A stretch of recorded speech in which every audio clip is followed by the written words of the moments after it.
All right, good afternoon, everyone. Welcome to the November 26th meeting of the Comox Valley Regional District Board.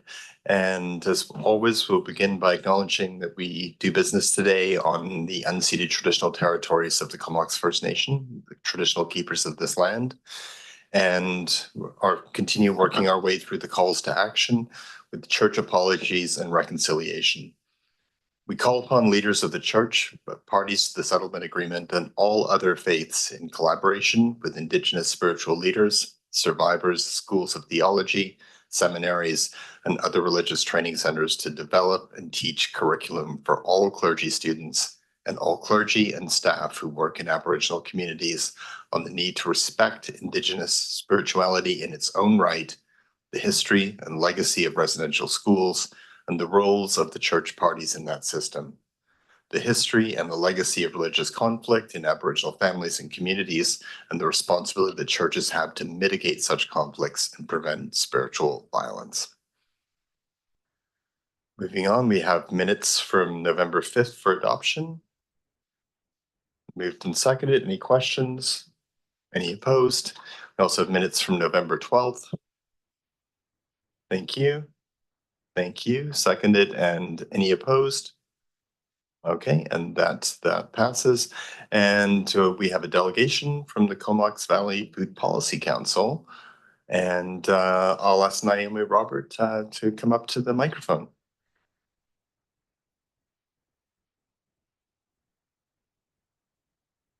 I'm waiting for red. There we go. Okay. Wonderful. Thank you so much for having me. My name is Naomi Robert, and I co-chair the Comox Valley Food Policy Council. And we are visiting local governments like yourself this fall to give an update on what we've been up to and highlight some of the ways that we continue to collaborate moving forward. I would like to echo the chair's words that we are gathered on the unceded and traditional territory of the Comox First Nation, who have been stewarding these lands for abundance since time immemorial, and express my gratitude towards them. A small amount of context up front as to why we have a food policy council is that traditionally food, unlike other essentials for community well-being like shelter, like transportation, like water, had been left off of the planning agenda and off of the professional planning context. So food policy councils have really emerged to help local governments in particular navigate this new area of planning and ensure there's a broad area of community support and touch bases for that. And why it's particularly relevant for local governments, many argue that either the consequences or the impacts of poor or absent food planning is often felt at the local level, whether it be waste management and food waste, or planning at the urban-rural interface, or how community members provision food in their own communities in a built environment. These are planning activities that happen at the local government, as we're all aware. So we're really here to support local governments and across the region, including the RD and the school district, to help navigate and inform food policy. I'm going to talk a bit about who we are, a bit about what we do and what we've been up to, and then we're going to be right at time there. So we are a forum for advocacy and policy development for the food system that's economically viable, socially just, and ecologically sustainable. We have a hybrid structure of both civil society organizations and government. So we have appointed seats for all local governments, as well as the school district and the regional district, and community members from representing a broad perspectives, whether it be island health, food business owners, including farmers and restaurateurs, those working with food insecure populations or vulnerable populations as well. Myself, I do policy research, members of the Kwantlen Comox First Nation, excuse me. So a broad spectrum of participation in our policy council. Lush is the fiscal host, but we are separate organizations. We have separate terms of reference. We are administratively housed at Lush Valley Action Society, and we do work together because a lot of our work does involve collaboration and aligns. We provide input into all municipal and regional government processes. We can comment and support any matters brought to us by council or by staff. And sometimes we work at other levels of government, which I'll touch a little bit on today, provided it aligns with our mandate. We have ongoing priorities supporting regional planning processes and advising on food policy development, engagement, implementation. These have been consistent throughout since we've been established in 2019. And we also have a number of thematic priorities that are revisited annually, although these have stayed relatively consistent as well. So emergency preparedness, we're particularly interested in supporting food security with a focus on resilient supply chains and food economies. Ecosystem health, with a particular interest in water and its role in food security and climate resilience. School food, or access to healthy, culturally appropriate and local school food. And then food access and agency, which speaks to support for household food security, poverty reduction, and Indigenous food sovereignty. Okay, some of the highlights from this past year, or perhaps a little bit earlier, just speaking to some of the collaboration we've had with the regional district in particular, have been a really important partner. And we'd like to thank the RD for a lot of collaborative work beginning in 2019, when the council provided an initial letter of support that really catalyzed the creation of the Food Policy Council. There have been some motions that we've worked on together, particularly at UBCM, around the province providing more guidance and resources for food security and food supply chain issues.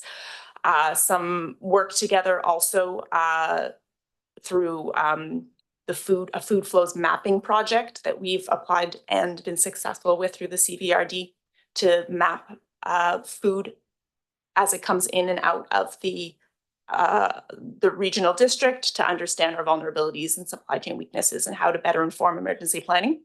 And we provided written feedback for the agricultural area plan, as well as supported that from when its renewal process started. And we receive, this is largely possible because of the funding support that we've been receiving from the CVRD to exist and do the work we do in community.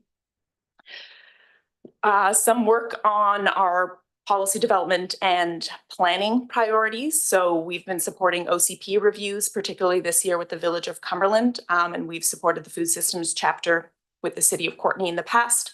We've initiated, as I mentioned, food emergency planning project with the Village of Cumberland, in addition to the work with the CVRD, with the Investment Agriculture Foundation. We've provided written feedback into a number of development plans, both at the town of Comox, the agricultural area plan, as I mentioned, and a number of development plans throughout the region, and supported municipalities in signing the Island Food Charter as guiding documents for food policy with the Village of Cumberland and as the City of Courtenay a little further back. I'm going to talk about some, I won't be able to touch on all of these, we do not have the time, but some of the work from the past year related to each of our thematic areas. So for emergency planning, we, as I mentioned, have received funding for an emergency mapping project in collaboration with Lush from Investment Agriculture Foundation to map the food flows and food storage assets in the Comox Valley. And that we've begun work on as well this fall, working with funding from the BC Healthy Communities through the Village of Cumberland to inform local emergency food planning as well. Those are both underway, and a number of presentations that we've put on in the region to really talk about the importance of emergency food planning. It has been a big year for school food for folks that are up to date on that portfolio. It's been a really exciting year, and we've been really engaged in the coalition building across the region in support of school food, and the recent funding announcement in budget 2024 from the national government that we will have a school food program. We've been working with the school district to inform the creation of a full-time food systems coordinator and the advisory board around that. And again, a significant amount of coalition building around school food, involving letters of support to MLAs and MPs throughout the advocacy process for a school food program. With respect to poverty reduction, there's a number of tables that we sit on regionally informing the CVRD poverty reduction strategy, as well as the Tamarac's Western Canada Leads project for community practice around poverty reduction. With respect to food procurement, this has been an area of interest for us in the past, and we've done some work developing what policies could look like and working with a couple of local governments in the area to understand what type of procurement process could inform local food procurement as a part of social procurement. So exploring some options with the town of Comox as well as the village of Cumberland. And this I'm including for your notes. There isn't unfortunately time to go through them, but some things we're excited about from this past year that have really celebrated some of the success and collaboration that we've benefited from in the region around food policy and supporting its development. That is all from me for this afternoon. Happy to answer any questions, and just really want to highlight that if there's anything that comes up, we are here as a resource, and we're here to support the good work that you're doing and help bring a lens around food to the work of council. So you can get in touch through us directly or through Councillor Grieve, who's the appointed chair for the regional district. Thank you so much. Great, thanks very much, Naomi. I see a question in the room from Director Brown, so please go ahead. It's maybe not a question, okay, but a comment. No. Yeah, and I just lost it out of my head, but what was I going to say? Oh, yes, thank you. Thank you. So I just want to appreciate the expertise and skill set that the Food Policy Council offers local governments, particularly through OCP planning. As you say, it's not food is not part of the planning world, and yet we all eat and need to eat to survive. So it's a really critical piece of planning that needs to happen in community. And the Food Policy Council has really stepped up in that area, and it's much appreciated. Great, and Director Grieve, please go ahead. Oops.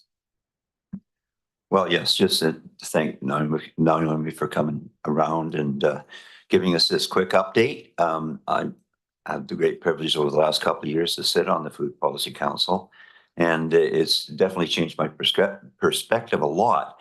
I think there's 22 members all in all. They don't always show up, but it's again a great breadth and depth of expertise that the Comox Valley is famous for.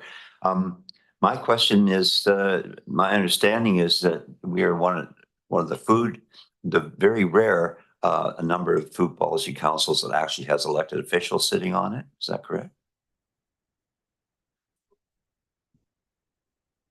Well, there we go. We're live. One of the what at least personally I believe allows us to be so successful and to have such a broad range and do so much with relatively few people is that we have a great hybrid structure.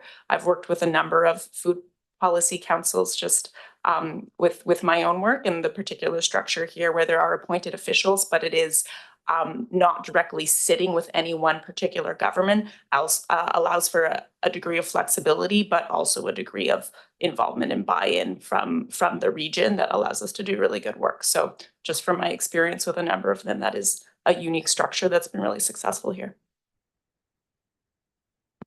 Great, thanks. And then we'll go to Director Elliott. Thanks, Chair. I'm always interested in whether there's any progress in the dialogue involving the Comox Valley Food Bank, which I believe doesn't sit on the Food Policy Council. You could probably just leave that on until you're finished next time. It's a great suggestion. We welcomed recently this past year a member from the Comox Valley Food Bank, as well as a food share program in Black Creek. So we have 2 members now sitting that are part of emergency food delivery services in the Valley. That's wonderful news. You should, I hope you have that in your list of highlights. Thank you. There are many highlights. All right, looking at that, you've left your, oh, there is another question, so it was useful to leave that microphone on. There we go. Director Morin. Great, thanks, Chair. And of course, I am the City of Courtenay's rep on the Food Policy Council, so I'm quite aware of all the amazing work. One thing that you sort of touched upon in the presentation, but I think it's worth noting is that this all weaves into the climate action work that we're trying to do as well. And that's supporting local growers and food production and distribution so that we can, not only have a response when food supply chains are interrupted, but also, be tread lighter on the planet. And it's interesting, there is a community in the Maritimes that has set a goal to have like 80% of their food provided locally. And I think that would be a wonderful goal for us to have. They're in a similar situation where they're not as accessible. So those food supply chain issues impact them. So I don't know if you wanted to add anything, Naomi, around that, but that's also very much an underlying theme of the Food Policy Council as well, I would say. Yeah, I think the intersections between climate change, food security, and environmental health are plentiful, and they're very much the same issue in a lot of ways. So thank you for bringing up that thread. But the climate action work and looking towards the future, both in terms of mitigation and adaptation and how our food system can adapt to that, particularly how agriculture and the local food system can continue to thrive under changing conditions, is a big focus. All right. Well, Naomi, thank you for making time to visit us today, and thank you for the work you do through the rest of the year, and much appreciated. Have a good evening. All right, moving on, we have some reports. We got a slew of minutes. We have Black Creek Oyster Bay Services Committee for November 4th for receipt. Okay, any questions on that? Anyone opposed? That passes. Then we also have Electoral Area Service Committee for November 4th for receipt. Moved and seconded. Any questions? Anyone opposed to receipt? That passes. Sewage Commission, November 5th. Thank you. Moved and seconded. Any questions? Anyone opposed? That passes. Water Committee, November 5th. Moved and seconded. Any questions? Anyone opposed? Fantastic. And now we're back to the Electoral Area Service Committee again. It's November 19th minutes for receipt. Okay, moved and seconded. Any questions? And that passes. And we move on to the audit service plan for the year ending December 31st for receipt. CEO, I don't know if you want to say a few words on that. It's usually pretty standard. It's pretty standard, but we do have Katie Powell here. Katie's our manager of financial operations, and Katie, I think you've got an introduction, and then I see we have a guest in the audience too. So a little bit of context for the board, and then any Q&A to follow. Okay, good to see Corey again. Okay, go ahead, Katie. Through the chair of the directors, good afternoon. The audit service plan for 2024 is being provided today for information. The plan and engagement letter have been prepared by M&P, the CVRD's external auditors. This is an annual process, so may look very familiar. Professional standards do require the auditor to communicate with those charged with governance, and the board exercises its independent authority related to the auditor or related to the audit by meeting with the auditors to receive and review the audit service plan. You're free to ask any questions of the auditor during this time, and we're anticipating that M&P will provide their audit findings report to the board in May of 2025, which is aligned with the timing for presentation of the 2024 financial statements. So I will pass things off to Corey Vanderhorst, the audit partner from M&P. Thank you, Katie. Hello, everybody. Thank you for having me here today. I'll keep my comments very brief. As Katie mentioned, you have an audit service plan in your reading package today. Exciting reading, I know. I just want to touch on a couple quick highlights from our audit this year. One important highlight is the materiality amount and what number we're using for our audit this year. We are planning to use $4.5 million. That's calculated as roughly 5% of your annual revenues, consistent with the last few years. And that's the number that drives the amount of testing we're going to do. If we have any disagreements with staff, I can't give you a clean audit opinion if it's larger than that. So it's an important number for the audit. The other one is there is one accounting standard change coming for this year. It's around revenues, specifically what the auditor would call exchange revenues. So transit, recreation, water utilities, some of those things where you're actually providing service. We are going through that process, looking at the memos that staff is putting together. Very happy with the work that's being done to date. We don't anticipate you're actually going to end up seeing a change in your financial statements, but it is a process just have to go through and make sure that they haven't missed anything or that they've got some of those policies and procedures in place to account for the new accounting standard. So I'll pause there. The rest of it is standard business as usual, and we have actually kicked off the audit this week with some planning and work the team was in today. All right. Such a clear presentation, not a single question here. I know everyone read it. We all thought about it a lot and you cleared it all up. So thank you very much, Corey and Katie. And that is just for receipt. So thanks very much. Have a good evening. Okay, and we move on to the next item, which is BC Active Transportation Grant Application. That's for receipt. Again, someone can second that. Okay, perfect. And I'll pass it over to CEO. Thanks. Thank you, Mr. Chair. Dylan Thiessen, our planner, will be introducing this report and supported by Rodman Holm, who's coming to the table as well. So Dylan, over to you. Thank you very much, James. Through the chair to the board, we'll wait for Lisa to bring up the PowerPoint, sorry.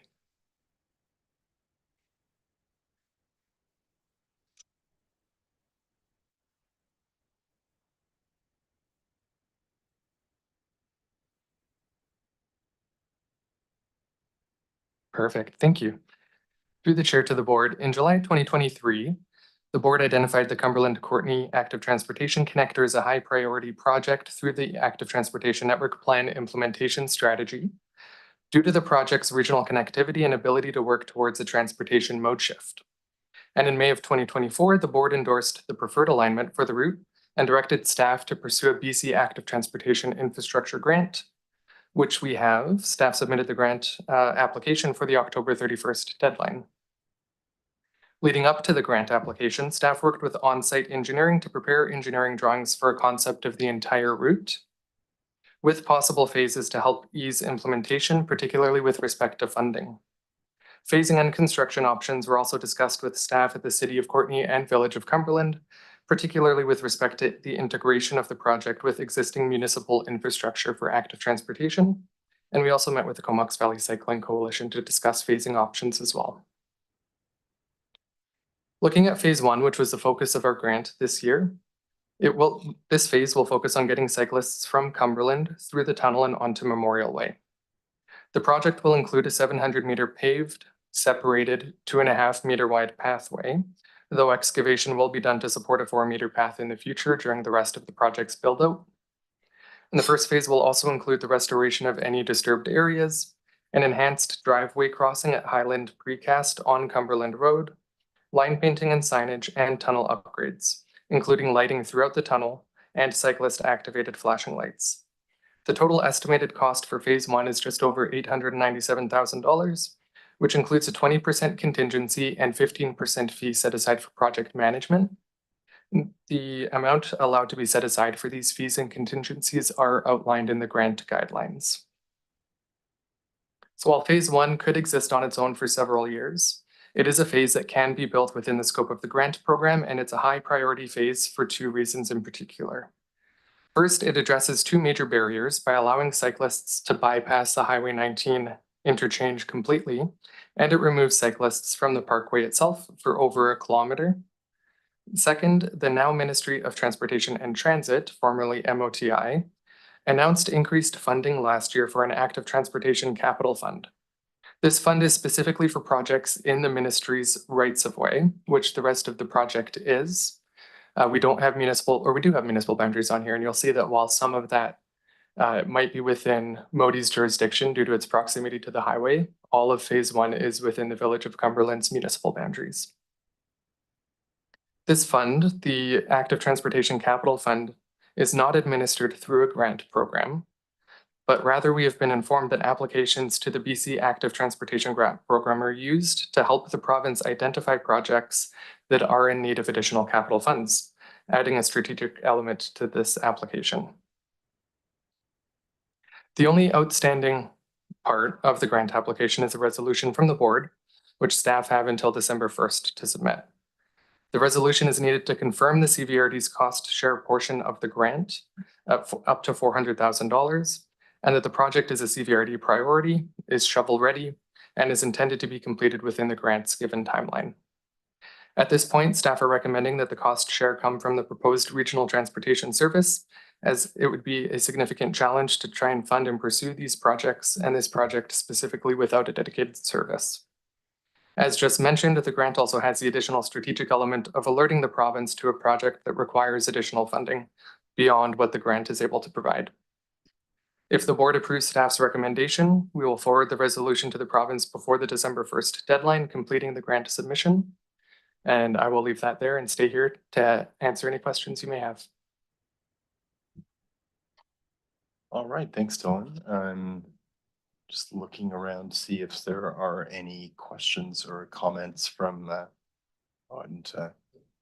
just looking online as well. Director Arbor, go ahead. Yeah, thanks. I'm supportive of the grant application, and yeah, I think that project. I wish there was something between Comox and Courtney as clear as that link that we can create between Cumberland and Courtney, but maybe we'll get to the Comox Courtney later. But this is good, and so when would we learn about the grant? Through the chair to Director Arbor, we anticipate learning in late winter or early spring of 2025, probably around March or April if last year was any indication. Okay, great, thank you. All right, and we'll go to some questions in the room, and I'll start off with Director Hillian. Thanks, Chair. Appreciate all the work that's gone into this. A bit of a qualifier, though. We are hearing from our staff concerns about the projected cost overall and the impact on other potential grants for active transportation funding in the valley and in the specific communities if this becomes the overriding priority.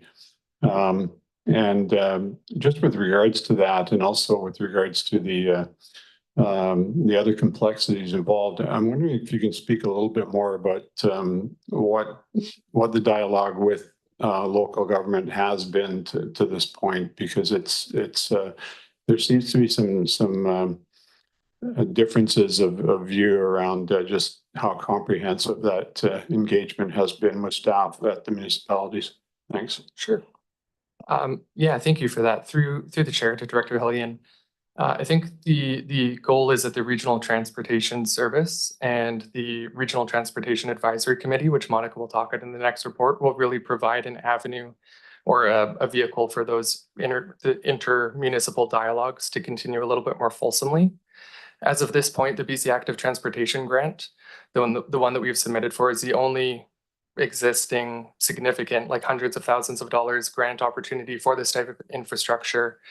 And local governments can apply for that individually. So we would, I think, certainly support the city of Courtney if they wanted to pursue a municipal project through that grant funding stream, however we can, but us applying for a grant through that would not prohibit them from applying. So I don't believe that there would be a conflict with at least the one grant that currently exists. I think the other half of Director Hillian's question was about the nature of engagement that's gone on so far in preparation for this with the other local governments. If you could speak to that. Sure. Engagement to this point has really focused on the design and the routing. So we have engaged with staff at the City of Courtney, Village of Cumberland, Ministry of Transportation and Infrastructure, and the Comox Valley Cycling Coalition in determining what we believe is the safest option to get between the two municipalities and through the electoral areas between them. We have not had detailed conversations on funding this particular project, but we are hoping, of course, if the Regional Transportation Service is ultimately approved, that would provide a regional vehicle to funding these types of projects. Okay, thank you. Robin, did you want to go ahead and make sure I got the right microphone? Through the chair to the directors, I would also just like to add that through the active transportation network plan implementation strategy, there was quite comprehensive engagement done with the municipalities, sorry, I can't speak. And through this engagement, we were able to identify what those high priorities were. And it was by engaging with the municipal staff to identify what were on their work plans and in order to be able to identify what could be those regional spines. And so it was through that work that the Cumberland to Courtney connector was identified as the highest priority project. The implementation strategy does identify a number of other regional spines that could be tackled once this project is essentially underway. And as Dylan mentioned, Monica will be speaking essentially to that engagement process and how we will be working with municipalities going forward should the transportation service proceed. Okay, well, thanks for that extra context, Robin. Okay, we'll keep going through some of the questions that are in the room. And Director Arbor, is your hand up again, or is that just lingering? We'll go to Director McCollum while you. Yeah, one thing I was not clear about in looking at this as one phase. I don't know that the last time we discussed this project, we had the phasing presented like this, although I didn't go back and listen to the discussion a second time. But I can't quite understand how a cyclist traveling east would then reintegrate with the connector. Is there a design for a crossing then where this meets the connector, or what would that? I mean, that's the dangerous side of the interchange that we're trying to avoid. So I just wanted to understand that better. No, I appreciate that. I don't believe that you were provided with phasing options earlier. That's something part of the phasing determination was costs. And particularly when we're looking at this relatively limited to the grand scheme of this project, grant opportunity that we have, what could we meaningfully pursue with a cost share plus $500,000? That was also part of the reason why we felt we had to reduce the scope of this phase even to fit within that grant. And part of that was reducing the width of this. So certainly it would likely be most beneficial to cyclists riding from Courtney to Cumberland. We have had to do usage counts to support the grant application. We received very generous support from the Cycling Coalition in assisting us with that. And the numbers were pretty reasonable, particularly given that it was done in October when temperatures started to dip. And it did seem to indicate that most cyclists were doing a round trip at some point. So we're hoping that even if this is used primarily by cyclists going from Courtney to Cumberland, that it still benefits almost every cyclist at some point in their journey. That said, if a cyclist did want to use it going from Cumberland to Courtney, they would be able to take the lane on Memorial Way and wait for a safe place to turn left onto the Comox Valley Parkway if they felt safe to do so. Oh, okay. So really what we're designing is just one direction for the time being because there's no crossings. It's quite likely that that's how it anticipates being used. We do feel confident again that most cyclists who bike between the two municipalities do a round trip at some point, so would be of benefit at some point. And then once the excavation will occur to support the 4-meter path. So once the rest of the build out or a future phase is built to connect all the way to Cumberland Road on the Courtney side, this path would then be widened to the 4 meters. Okay. Yeah, I guess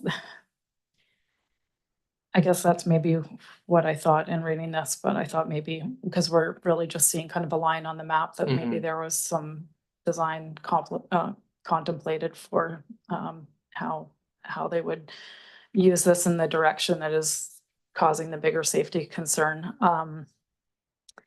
Yeah, and then I guess I just wanted to circle back to a comment that's been made earlier, just around the engagement or around the original active transportation plan with municipalities, because I did go back and look at the implementation plan that followed that report, and it only contemplates implementation of cycling projects outside of municipal boundaries. So, and then this is kind of feeding out of that report, but then it's a different framework. And I think if we're going to use that plan as a means of building a service and doing regional planning, we do need to kind of go back and look at plans beyond just the electoral areas, because that's essentially what that plan addresses. So, yeah, and then when this project was contemplated in that report, the next steps is, one of them was complete a joint funding application with the Village of Cumberland and the City of Courtenay. So we're already off track with that. We haven't had the discussion at our municipal tables about what is in and what is out for supporting, and then we're jumping ahead and we've got this grant application for a route in a municipal boundary. And I just feel like maybe we're getting the order wrong here. That we haven't really solidified what we would like to scope in terms of regional connectivity. And so that's kind of where my concerns are with this right now. And if you had anything you wanted to say in response to that, or we can just go to the next speaker. Elena, okay, I was thinking you might be wanting to speak. Through the chair to the directors. Director McCollum, that's a really great segue to the next report. One of the things that we've really struggled with is, and we've articulated at this table, is we don't have a way to do regional active transportation right now. That's been abundantly clear as we've tried to work through the machinations of this project in particular. So, maybe we should have given some help to Lisa, or suggested to Lisa that we'd like to have that other report come first in your agenda. But I guess what I would say are, the City of Courtenay has a 2019 cycling network plan. There are 3 potential connections to this route that would work. So we will most certainly, if you proceed with agreeing that we can work on this as a regional effort through a regional transportation service, we will work within the service framework that we're proposing to work within, a service framework that Monica and team will present to you shortly. And you can tell us how you would like us to work with your staff. Right now, we try to work through our Transit Management Advisory Committee on all things transportation related with varying success. Typically, Cumberland and Comox will send senior staff, but it just varies depending on who's available to come and provide input and who's empowered to provide input. So our hope very much is through the service framework in a regional service, we'll be able to address some of the challenges that you're flagging.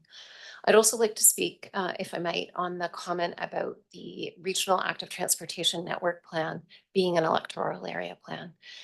Some folks might recall that the purpose for that plan was to identify routes that would connect our core settlement areas. Our core settlement areas, of course, are the 3 municipalities and our not so much Mount Washington, our 2 settlement nodes of Union Bay and Saratoga.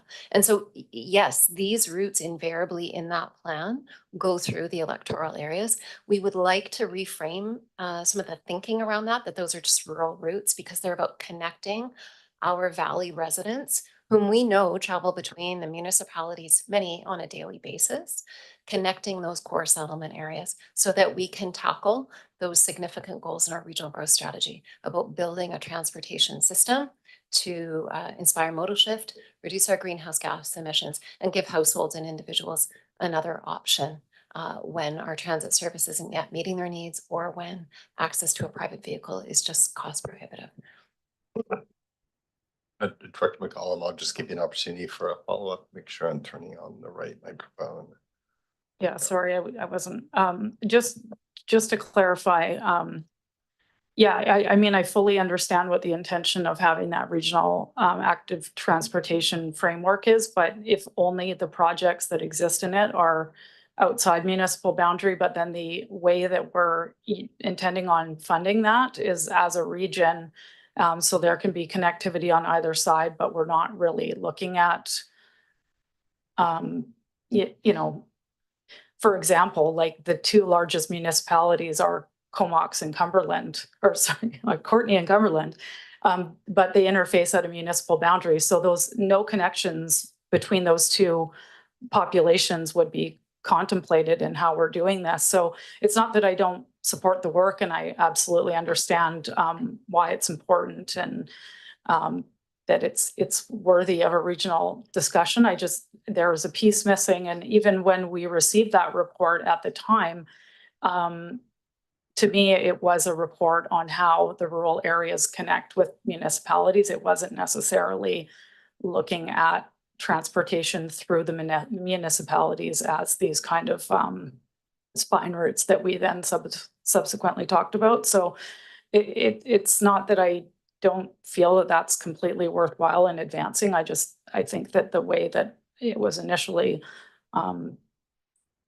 thought of, at least for my speaking personally, is not necessarily how we're implementing it in this case. And that's why I'm suggesting that it might make more sense to look at how we want to approach this regionally before we get into advancing this project right now, especially given that the next phase is $14.5 million to have this work both ways in terms of direction. And we haven't identified further funding options. That it's like, I would hate for us to invest some money and then get to the point where we don't want to fund that bigger price tag. So I think that the regional discussion is really important at this point in time. All right, thanks very much. I'll go next to Director Kerr. Thanks, Chair, and thanks for the report. Super interesting. I think, the day when this is built both ways and will be really interesting to look back and see what the decision points were and how we got there.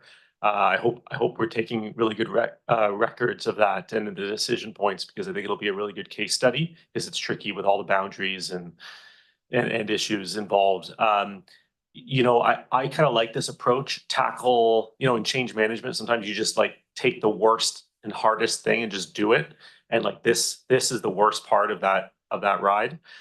So I think even if it's one way, applying for the funding, hopefully getting the grant and doing this is great. And it also starts the dominoes falling in the right direction. When we met with then Minister Fleming, Minister of Transportation Infrastructure at UBCM, and talked to them about this active transportation capital fund, this giant pot of money that goes like in $10 million aliquots to municipalities and regional districts for tricky infrastructure projects, exactly as in his words, exactly like this one on page 8, which was the figure 2, connecting the Modi part of the road. If we had this done first, then that connection is a bigger emphasis and I think impetus of the province to fund that part to then connect Courtenay and Cumberland. So I do like, pushing the dominoes over one by one, and I think this is a good one to start. I guess a question for staff, and this might be too early. I wonder if the new Minister Farnworth and his staff has been approached about this. They suggested to us to get back to them, or there'd be some dialogue about how to fund that bigger piece. And I wonder if we can go after both grants, although that one's not really a grant, that's more of an infrastructure funding piece separately. But I wonder if we could go after both, and if they're talking to each other, oh yeah, if we do A and B, then we'll have the full connection. So just curious about that. Thanks. Dylan or Robin, do you want to speak to the engagement that we have with the regional ministry staff on this large capital funding that they provide? Through the chair and CEO to Director Kerr, staff have been involved in ongoing discussions with the active transportation folks with the province. And it has been communicated to staff that by submitting an application, this is essentially an official way to have this on the province's radar. We have been sharing updates every time we've come forward to the board. We have been sharing our staff reports. We've been sharing all of the work as we've progressed. Essentially, what's been shared with us is that our project needs to be shovel ready in order to indicate that the CVRD is ready to move forward with this.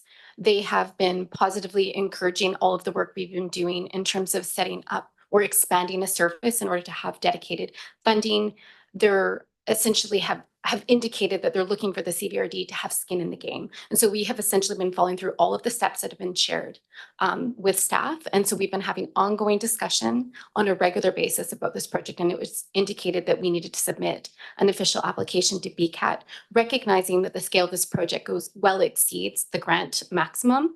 But this is essentially a strategic submission on our part. Okay, I'll go to Director Brown and then Director Harper. Is that a fresh question? Go to you next.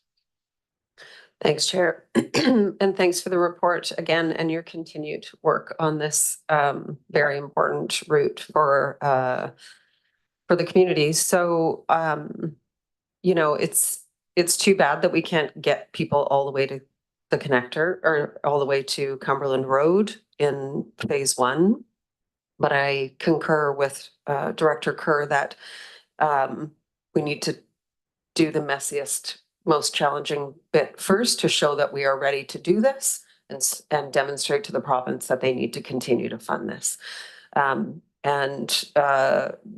Yeah, and so the trickiest bit is this getting across the interchange. And then there is a safe crossing and a safe crossing back to keep people on the right side of the road and get them to Cumberland Road in a safe way. So I think this goes a long way to getting those commuters out of the interchange and out of that danger. And we just continue to press forward. And because this gets us through this messiest bit, I feel like it's okay for us then to, if we don't have the capacity or if there are other priorities that need to be addressed right away, at least we've got this bit and we can move to a different one and then come back to this route. So it doesn't necessarily mean that we have to continue to only do this route in our next grant application. So thank you.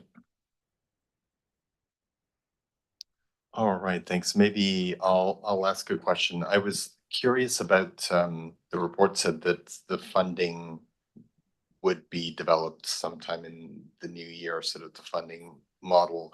I know that when we received the report back in April, there was a $10 to $15 million range for the project. And I think it said that the next step was to produce a Class D estimate, which I recall is 35% above and 25% below. Is the number, which is very specific in this report, is that a Class D estimate? I'm just wondering, it's a very large amount of money, how confident we are that that represents, especially when it speaks of, you know, developing this over the course of a decade, how confident we are in that sort of number. Yeah, thank you for that question. Through the chair, to the chair. We did our best to try to extrapolate that outwards. So there's approximately $10.5 million in construction costs. There's a 30% contingency. There is a fee there for project management as well. And we tried to do our best guess at trying, like, if all of the dominoes do fall in place how we hope they will, what are we looking like at in terms of construction timelines? And then adding, we estimated just 3% compounded interest towards those projected timelines being, I think, 2 to 3 years from now for phase 2, if we were to build phase 1 next year, and then 2, 3, 4 years beyond that for the final phase along Cumberland Road into the city of Courtenay.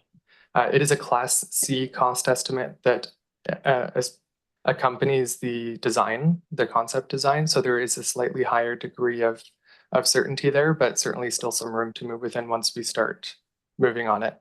So the answer is that this is a Class C estimate. It didn't say in the report how the figure was derived or what kind of range of accuracy there was. So it's apologies for that. It is no, Class well, C. that's useful. Yeah. That's useful piece of information to understand. Yeah, absolutely. Okay, thank you. We'll go online to Director Arbor, then there are a few more questions in the room.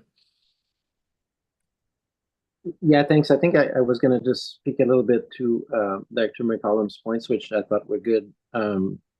The way I look at it with our active transportation plan, if I look from the perspective of area A, I don't see using the function of the plan, other than if we successfully converted the rail to a trail on the ICF land or something, that would probably be worthy of regional consideration. But I've got about 5 different projects, smaller projects, and I don't intend to necessarily go through the regional function. I think we can identify funds directly in Area A, probably for some of those, as we did a little bit with Royston School. So, and in regards to Cumberland, I just wanted to show some support because that incremental way, that's how we've developed the Denman Cross Island Trail over the last 12 years, and it's been like, you know, a step forward and then a long wait and then another step. But I really like this particular step. I agree with all the other directors that say that, like Director Kerr, when he said that this is likely to get built over the next 50 years, this entire segment. And this is the gnarliest place. Maybe what could help to make feel better is, I don't know if there's provisions for that, but if it was me and it was my project connecting to Courtney or something, I'd probably, well, we're doing it with water, say, so we're putting some money in from Area A, Courtney's putting some money. So even if Cumberland, considering it's in their boundary, even if they could come up with 10 or 20 grand or something to show, you know, that they're, that recognition that that might show some goodwill in that regard. You know, I think there's different ways to structure the financials so that it doesn't all have to flow through some kind of regional function in the future or something like that. Thanks. All right, thanks, Director Arbor, and go back to the room to go to Director McCollum. Yeah, yeah, so getting back to our approach, I mean, I agree that this, I mean, in terms of an active transportation project, the price tag on this is not significant, or, you know, not a huge burden for the region. My concern is the other phase of the project is very significant for the region. You know, call it 14 million one way or the other. You know, the city of Courtney could probably build out our entire cycling network plan for that kind of money. So without really knowing how we're going to achieve that, I have concerns about advancing a grant application, because this in and of itself, without crossings associated with it and only on one direction, to me is just not a great use of active transportation grant funding. It is in limited supply. I do wonder if, without having a crossing, if it will, you know, meet the cut. I guess that's left to other experts, but it just seems like we're getting ahead of the process. So I did have a question here. What has been the feedback from Modi on the bidirectional, like that kind of more bigger infrastructure piece? Is that, has that been supported? Have we shared designs with them, and what kind of feedback did we receive? Thank you, Director McCollum. Through the chair to Director McCollum. We have shared designs as we've had them in various degrees of specificity. We've engaged with our local Modi operations office as well as the regional office out of Nanaimo. Modi is always more in favor of off-road active transportation solutions rather than on-road solutions in their jurisdiction. So this to them was the preferred option. The 4 meters that it will eventually be built to, if assuming this full project is built, does meet the preferred width for a bidirectional multi-use path per the province's active transportation design guides. So within the actual grant application, we did highlight in a pretty high degree of detail exactly how this project met several design criteria that they like to see or need to see. But every time we were able to meet the preferred, not just the desired or the constrained widths when it comes to that. So yeah, they've generally responded favorably to this and have and to this particular design using the off-road path. and have indicated a support to continue working with us in terms of design review. Okay, yeah, thanks. That's really helpful information. So two quick questions. One was you shared that there was an effort made by the Cycling Coalition to provide some count data, which is really helpful. So if you could just share what that was. And then the other question was just around the Class C estimate. Where does the project start and end in that estimate? Like how far into Cumberland and how far into Courtney? To your first question, I'd have to report back with exact figures, but I do know that the Cycling Coalition was out there for 2 hours in the morning, I believe 7 a.m. to 9 a.m., and then again 2 or 3 hours in the afternoon. And most times they reported between 20 and 35 cyclists within that period. This was done 5 or 6 weeks ago in the middle of October. And for your second question, at this point, it is just going to integrate exactly with existing infrastructure. We have had conversations, at least with the city of Courtney, and would re-engage with the village of Cumberland in terms of what they would like to see. We originally broached the conversation wondering if the municipalities had any desire to see the standard that this path would be built to continue into their jurisdiction. And what we've heard thus far is that it would be simplest and cleanest if it just ended at the municipal boundaries. So that's what we've indicated in the grant application. But do believe that that discussion is we're more than happy to have that through the Regional Transportation Advisory Committee if that does get established. That's right. Yeah, from municipal boundary or from the existing infrastructure to existing infrastructure. Yeah. Sorry, just for clarity, is it from municipal boundary to municipal boundary, or is it from existing infrastructure to existing infrastructure? Sorry, on the city of Courtney side, they are one and the same. The city of Courtney's double painted buffered bike lanes does start at the municipal boundary. On the city or on the village of Cumberland side, as you can see in the map here, it does extend within the municipal jurisdiction of the village to connect with their painted buffered lines along Cumberland Road into the village. Okay. All right, thanks. Next we'll go to Director Morin. Great, thanks, Chair. Yeah, Director McCollum asked one of my questions, which was around the number of cyclists that were in the count. So I guess a couple questions. Well, I have probably more than a couple, but I'll start with a couple.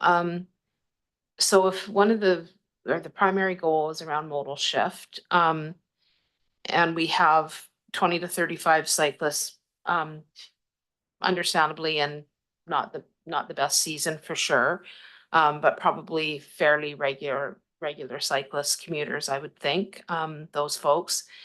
I guess I'm curious whether, and I don't know how you sort of analyze this, this is almost like a Dan Casey kind of question, I think, but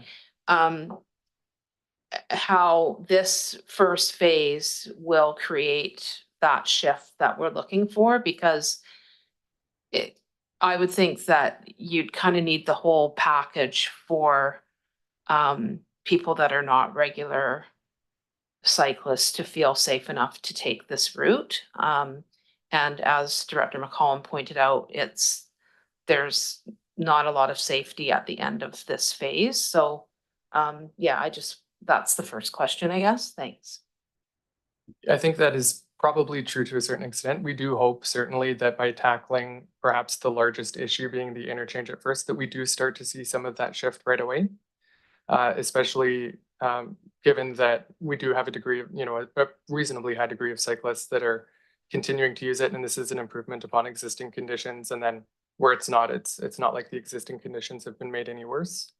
So we are hoping to see that right away. I think it probably would take the entire project to really notice a substantial shift. But something that you will hear in the next report is that the Regional Transportation Service would enable us quite well to monitor this data and to evaluate that over time. So that's something that we would certainly be looking at as well, and be using that to kind of guide future decisions related to this type of infrastructure. Okay. The other question was around the Regional Transportation Service 780 is not approved yet. So say it wasn't approved for whatever reason. Yeah.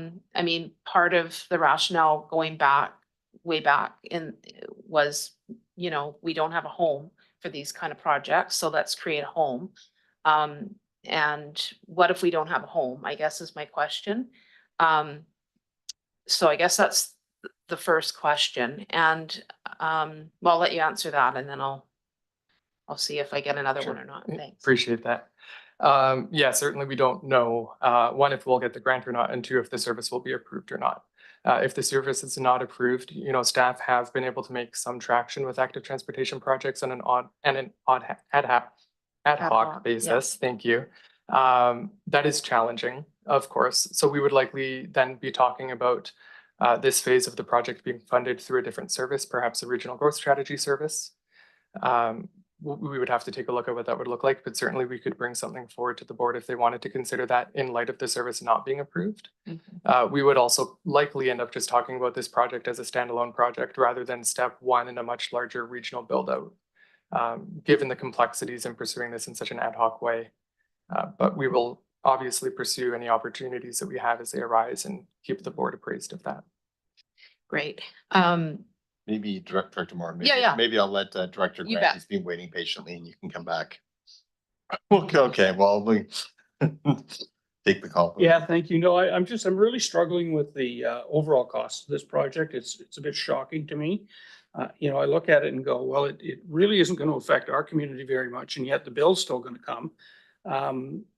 If I could see a more regional approach, like I think of Director Hardy and Anderson Road, he's been talking about that since the day he got here. And there's a classic cycling route there. How that might fit into something regionally, then, it might help me out a little bit. But I just find it to be a really egregious amount of money and with lots of problems ahead and no real guarantees on funding or services or any of that. So I think we're a bit early on this one personally.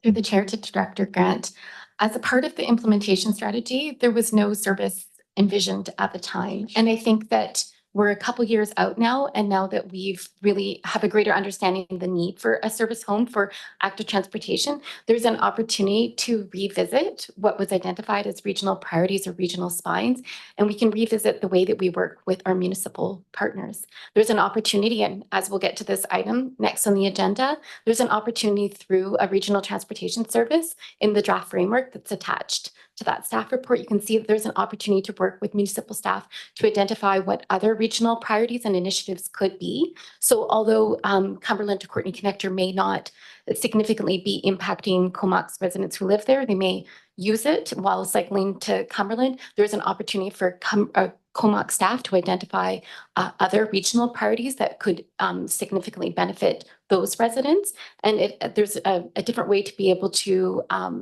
essentially advocate for our region in a more collective way to MODI staff. So we'll get into the details later, but I think that it's just keeping in mind that the implementation strategy was done even 2 years ago, and we're much further ahead in understanding how we need to tackle this work and how we need to work together collectively as a region. All right, thanks very much. And I'll go to Director Hardy. Yeah, thanks, Chair. Understanding this particular area is very dangerous for cyclists. I am just wondering if traffic lights have been considered at that interchange as a means of slowing traffic down that and also allowing for the safety of cyclists to be able to get through that area. If that's something that's been considered or not. Thanks. Through the chair to Director Hardy, I don't know if lights specifically have been identified, but we have been informed by MODI for the Highway 19 interchange specifically with the on and off ramps for the highway that they are looking at reassessing what safe transportation infrastructure looks like. That would primarily be, I imagine, for the vehicles, but they are starting to incorporate active transportation elements into that more and more. So I don't know what that would look like. That's firmly within the ministry's jurisdiction and right of way, but they are planning on looking at that within the next 1 to 2 years, we've been told. I do know that also that the village is planning on looking at the Union Road and Cumberland Road intersection. The idea of a roundabout has been raised. I don't know exactly what that would look like, but we would be happy to work with village staff on incorporating whatever traffic solutions they have for that into whatever active transportation infrastructure may be there. Okay, great. Thanks, Ellen. And I'll go to Director Brown. Thanks, perfect segue. I was just gonna say that Cumberland's piece of this mostly is appreciation, because clearly we haven't done this because we don't have the capacity to do it. And so that's what regional partnerships are all about. And this intersection, as we all know, is exceedingly dangerous with the on-off ramp situation. And so, yes, we are looking at adding a roundabout at Union Road and Cumberland Road, which could provide some fluidity of movement there, and also slow people down in that way, in that area. And also doing some advocacy with Modi to have input on their changes to the intersection, and whether that's lights or some other way, we don't know, but we want to be part of that conversation. So we are actively asking for that. And just wanting to reiterate that this is the highest priority active transportation route identified by the Valley, for good reason, because it is connecting a whole bunch of people with their groceries, basically. Okay, thanks, Director Brown. And I'll go back to Director McCollum. Yeah, just a question on how this will proceed should the grant application not be successful. Will that come back to the board? Because we're essentially agreeing to fund it with or without the grant, the way, which I recognize is how we do it. It's not a criticism. It's just pointing out that that is in fact what we're doing. That's right. Should the grant not be awarded at this point, what is in place is that staff would fund the entire portion of phase 1 through requisition funds.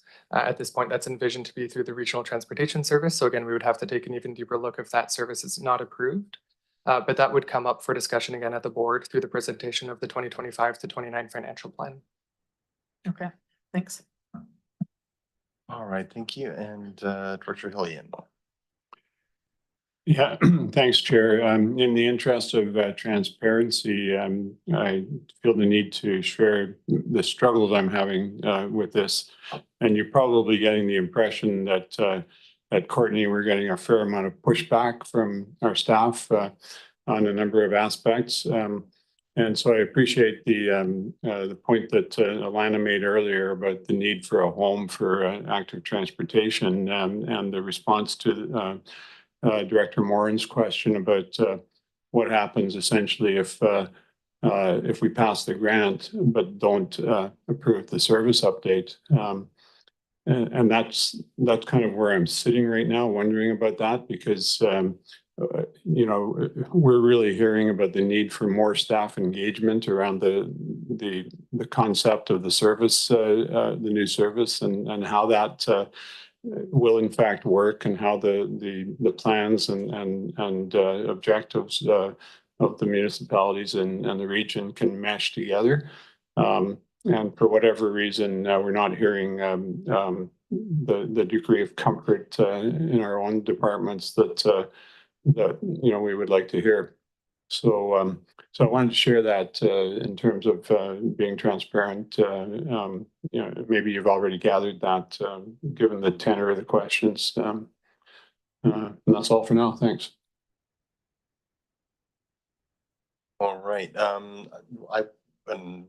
go to you, Director Moore, in just a second. And I was just going to ask, has there been any thought as to how this will be operated and maintained, and would that be, would the CPRD be maintaining an asset within Cumberland? Is that, or would Cumberland be maintaining? Just, it wasn't addressed, so just curious what thoughts were on that. At this point, those specific details are still to be worked out, but it would either be, it would be the CVRD leading that and ultimately being responsible for that. Whether the CVRD does that through contractors or through the public works departments of our member municipalities within which the infrastructure is in their jurisdiction. Director Morin. Thanks, Chair. Yeah, I guess part of my struggle is I absolutely believe in active transportation and getting places safely, and and believe in having good connectivity and all of that for sure. I guess I'm more hopeful that we could flesh out what, well, first of all, is the service gonna pass and what that's gonna look like? Because to me, it's a little bit putting the cart in front of the horse. As an example, you know, many of us were chomping at the bit for the housing authority or the housing. And we want to get going on projects. And then we hear there's tons of work to get that going and to make it create what we want, to all work together to make that to make that what we want and all those details. And so I guess I'm struggling with why this is different. Like, why are we not really developing this service before we come up with a project? Because it just feels like there's a lot of things that are at play here that we haven't considered. So I guess that's what I'm struggling with. I'm not in disagreement of having good active transportation, but I feel like there's lots of work that we need to do before we jump into a project. And I guess the question around that would be, you know, what if we start developing that service, assuming it passed or whatever, and the vision we didn't really land on this kind of a project. And then I don't know, I'm just confused about all that. So I don't know if you have a response to that or not, but. I think Alana's gonna jump in. I think maybe I would try to add there that this work around active transportation has been going on for quite some time. And lots of good work has been done. Some of it focused on rural areas, some of it focused on that rural municipal intersection. And given the focus on the Courtney Cumberland connector, we've landed now at this point where we're making this recommendation to proceed for the BCAT grant application as a signal to the Active Transportation Capital Fund that we've spoken about earlier. And at the same time, we have an opportunity to pursue a regional transportation service, which the board's given instruction to. It's entirely possible to pause all of that other detail work until all of the details are fleshed out on the regional transportation service.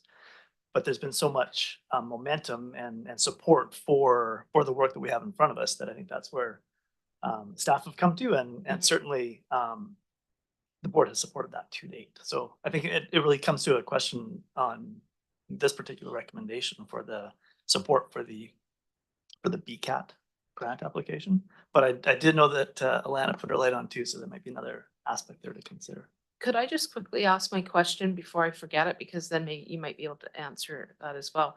And that is that, is there a problem with timelines? I mean, I think you mentioned December 1st as something. Is there a problem with you know, doing more of this legwork and delaying this project a little bit? I guess that's my question out of that. So, Alana, did you want to go? Why don't we tag team? We've kind of tag team through the whole thing. So that's one of the things about this. You've got a really great team on this. And I would just say a couple pieces. One, Dr. Kerr earlier referenced, you know, the value in 5-6 years, we look back at this and we look at our various decision points and think, oh, wasn't that interesting? So I guess we got here because of a series of decision points around a commitment to active transportation, and then subsequently a decision around priority projects. And you might remember that this board identified 2 priority projects, one being the Royston multi-use path, which is underway. And then the other one was this one. So that's one piece. That's kind of how we got to setting this as a priority. You're right about grant timing. Like, we've got a grant opportunity, and as Dylan mentioned in his presentation, there's one grant that the province presently offers, or senior government presently offers, that we see a connection to. So there's that timing. But then also, I think through staff's meetings with provincial staff, and I think some of your meetings with elected officials in senior government, we've heard their advice about, do you go the Tofino, Ucluelet route or effort of the ad hoc 20-year approach? Or do you try something like this? So Capital Regional District's trying something like this, and we're suggesting to you that you could try an alternative. And that's what the 781 and the transportation service framework are about. And we know that this feels like chicken and egg. It has felt like chicken and egg to us. It is a big, scary thing to talk about a $14 million capital project when you're not sure where that money is coming from. And that's where phasing comes in. So we will not leave you with any stranded assets. If the 781 doesn't come to fruition, if that doesn't pan out the way you want, this phase has been designed in such a manner as to be a reasonable standalone project. It's design infrastructure. It's a design standard that is better than painted line, so it's improving it, as you've already talked about around this table. It gets at one of our highest incident areas through, we know that through ICBC data. I think it was Dylan that said, it will make it better and it won't make anything else worse. So it won't be a stranded asset for you if you don't take the big leap. And we know it feels like a big leap. What we're suggesting to you is that we've put our minds to this. We've talked to our provincial colleagues. We've talked to finance staff. We've endeavored to talk to municipal staff, and we think that we've done good engagement with municipal staff. We're hearing some concerns. We didn't know those concerns before, and that's okay. But this is our recommendation to you. You don't have to take the big leap if you don't want, but if you do, we'd like you to authorize us to make an active transportation grant application. We'll come back to you. We'll tell you if you got the grant, and then you make a decision. Do we go forward and commit to future phases? Do we stop at this one? In the next report, we'll talk to you about our ideas for a service framework. How could 781 look? What might it look like? You can chew on it. And then through the financial planning process, we'll talk to you about what the financial implications would be in 2025, 2026. And then you've got another decision point. We're not trying to push you into anything. We're just trying to advance what we believe to be an interest of this board as expressed through strategic planning. So thanks for indulging all of our ideas and thoughts around this one. Right. Thanks, Alana. I'll go to Director Arbor online, and then we'll come to Director Kerr after that. Oh, that's great. Dr. Kerr will follow me there. Yeah, I find it kind of fun that I'm arguing for a project benefiting mostly Cumberland and Courtenay. If somehow this vote fails, to Director Brown, I'm happy to work with you on another route in Royston, and we can apply together to the transport fund. No, honestly, it's I think everything that Elena says that I agree with. Maybe Courtenay has a big application in the works for active transportation. I don't know, but clearly there's something happening as per Dr. Hillian, what he shared, that there's some staff concerns. But I would like to remind that those concerns didn't seem to be there when it came to rec infrastructure or transit contribution from other areas. And so this is where, and you've seen me lead my own fights on that or raise my own concerns. But ultimately, those projects are proceeding as regional projects. So for me, this is a great project for all the reasons listed.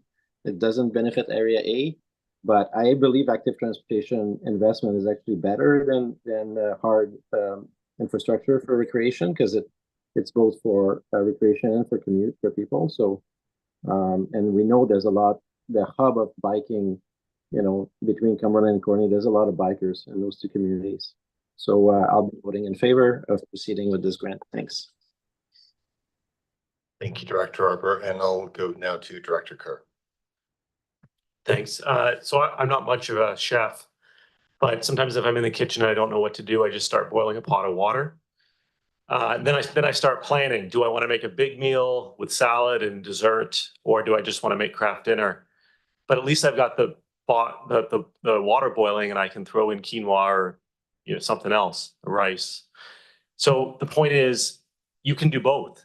You can start something, a micro element. The worst part of this whole route, and you can tackle that, you can boil the water while you're planning everything else and figuring out how big, how small, how regional, how municipal.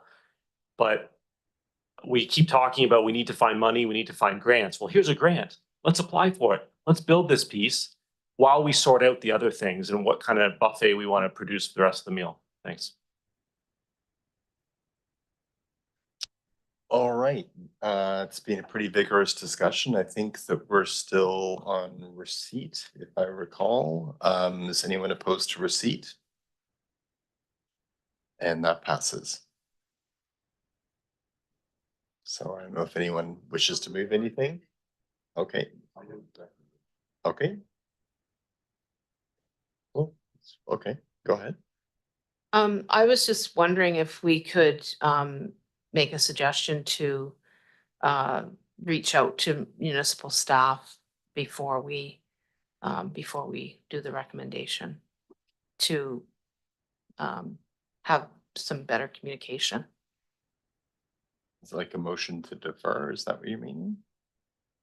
Well, the deadline is December 1st, correct? And we have how many meetings do we have? Sure. This is it? Yeah. It's already? Yeah, Okay. that's Sunday is December 1st. Okay. Right, Sunday's December 1st, sorry. Sorry, everybody. I was thinking it was, yeah, I lost a month. Okay, well, I'll see what other people have to say. Did you want to comment?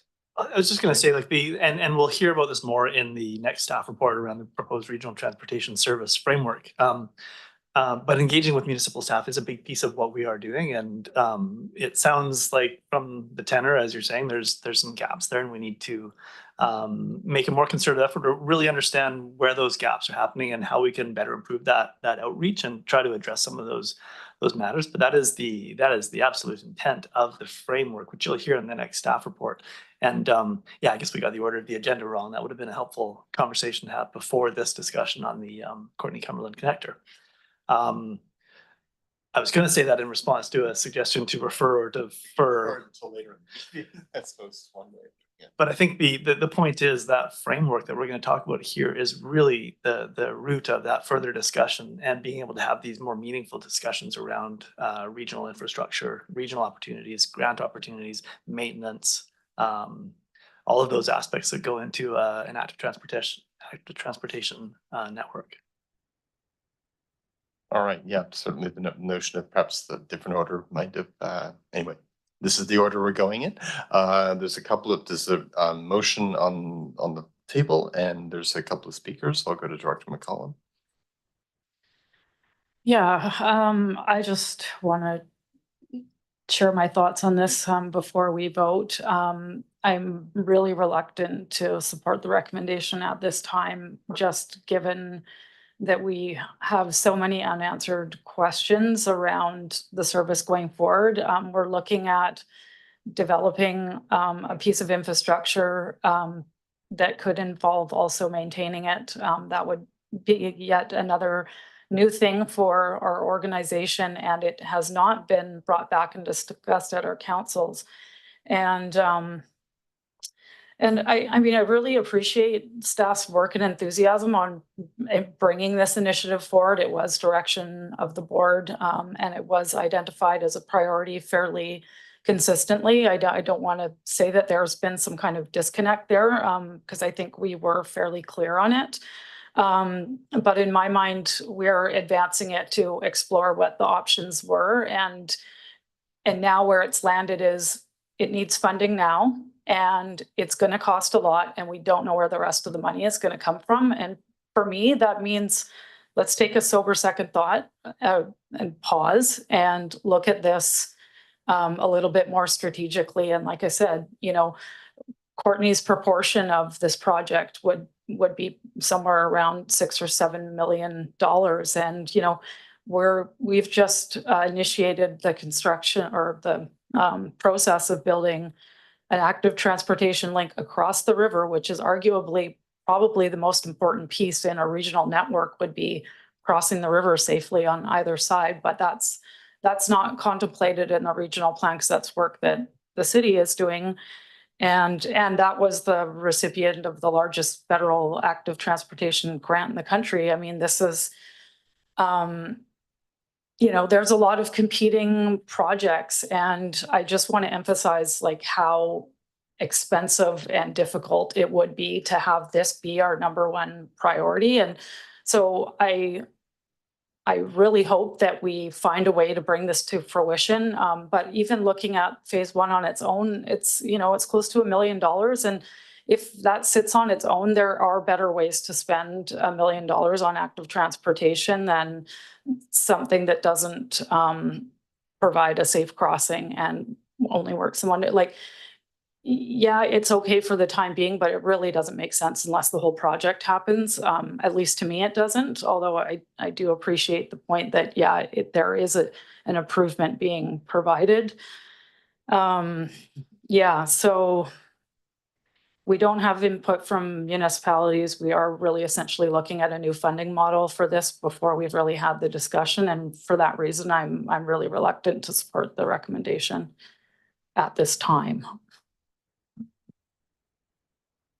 Thank you, Director McCollum, and I'll go to Director Grieve.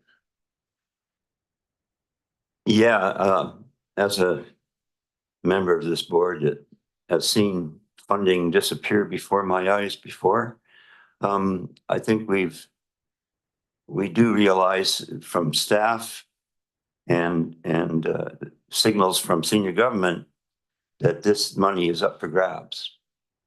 Who cares if it takes 10 years to build it? I mean, I can see more money coming down for active transportation from the government as years go by. As far as Courtney's share and all that, I mean, Director McCollum has been very clear, but I think Director Arbor is right too, in that in the electoral areas, we pay more than our share for services we don't get that usually benefit the city of Courtney. AKA library board, AKA the rec commission, transit, where we pay 27% of the budget and get 7% of the transit hours.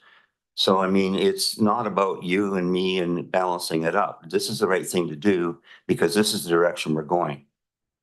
So let's be brave and, just like Raiders of the Lost Ark, step off into the abyss and make it happen.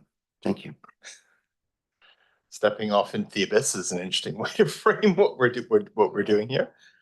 All right. Well, I don't see any further comments. We have the motion in front of you on the table. So all those in favor?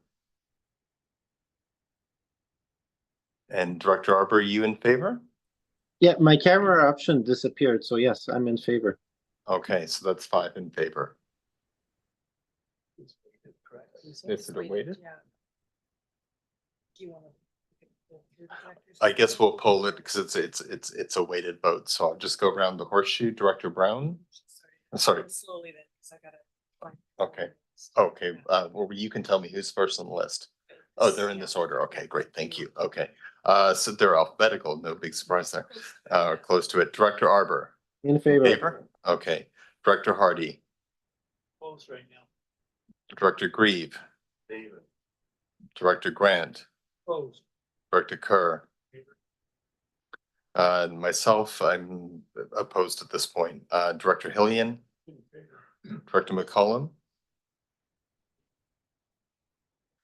Director Morin. And Director Brown. All right, so we'll just we can all do a drum roll. We got the tally. Needed 25 in favor, 26. Wow, that's about as close as things get. Okay, thanks everyone. That was a really difficult conversation. Okay, so next we'll move on to the proposed regional transportation service update. Does someone wish to second that? Thank you.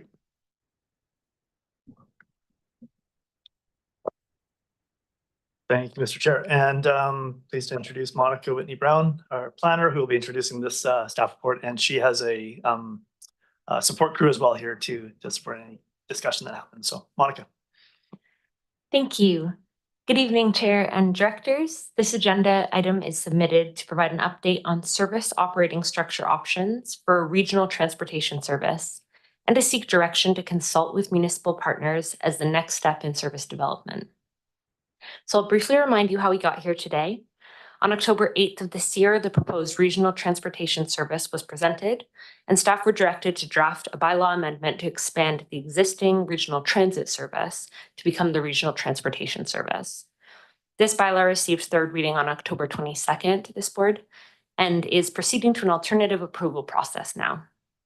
Throughout both meetings, there was feedback from the board wanting greater clarity on potential approaches to service scope, decision points, and next steps for a revised service. Next slide, please. Oh, that's me. Pardon me.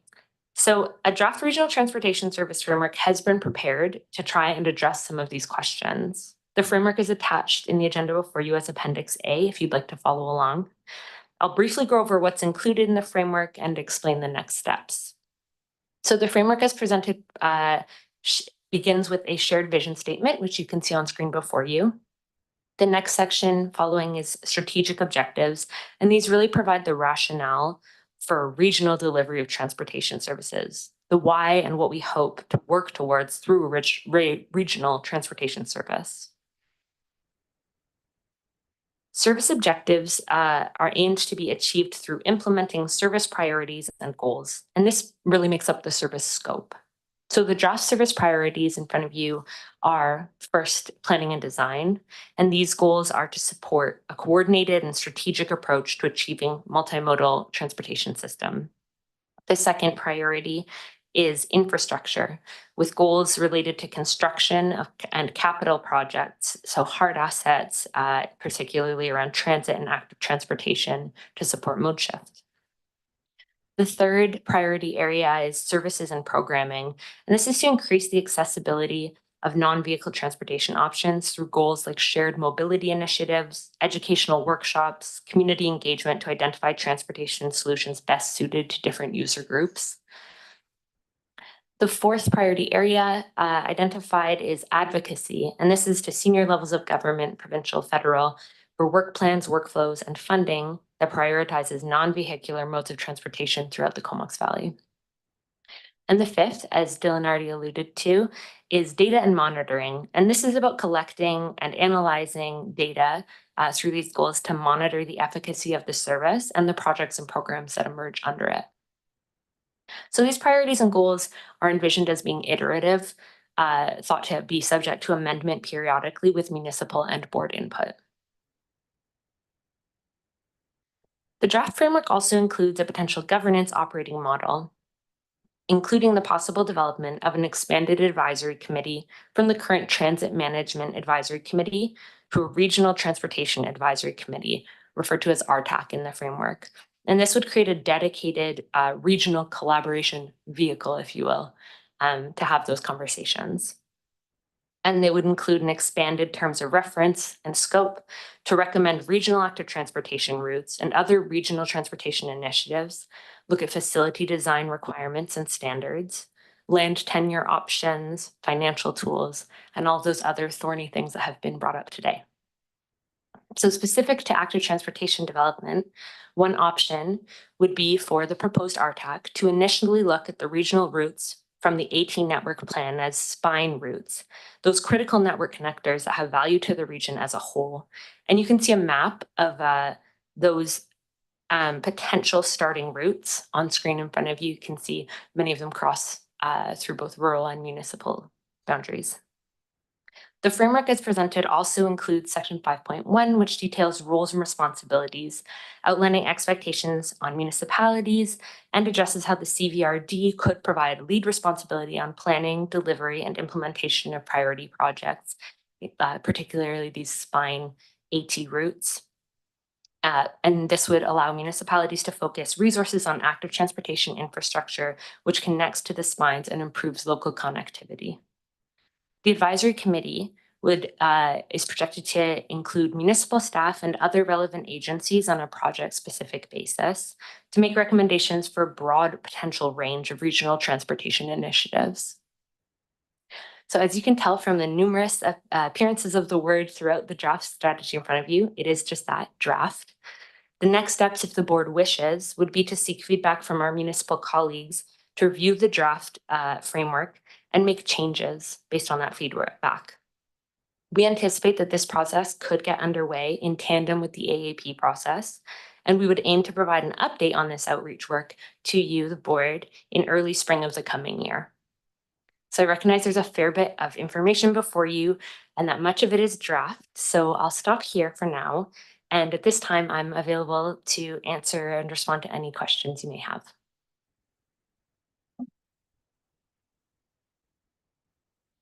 Great, thank you, Monica. And looking out to see if there are, okay, we'll go with Director Hillian. Please, offense. Thanks, Chair. Thanks very much for the report and the work involved. And once again, I'll share the struggle I'm having.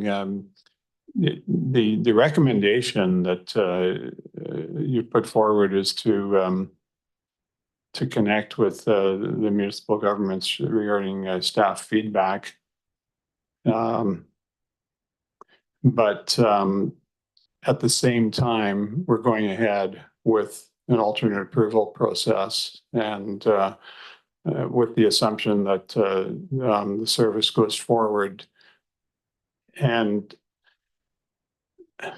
it's almost like regardless of all that staff feedback. So there were references in the previous discussion to the cart before the horse, and I'm wondering why we're not going to the municipalities and getting that feedback and then basically laying out how this thing might work and going ahead with how we might put it into process. Maybe I'll try to cover that one. So when we presented the concept of the regional transportation service, we were recognizing that we needed that vehicle to have this discussion around both active transportation and mode shift and trying to actualize the board's vision over the last several years. The regional transportation service needs a home. It needs some sort of a legislative framework to operate within, and staff recommended the amendment to the transit service to take advantage of that. In order to have that authority in place for the 2025 budget year, we needed to undertake the AAP in short order to be able to layer that into the budget for next year. But we also heard you very clearly around that interest for parallel work and having that engagement with municipal staff. So this is the presentation of what that parallel work can start to look like.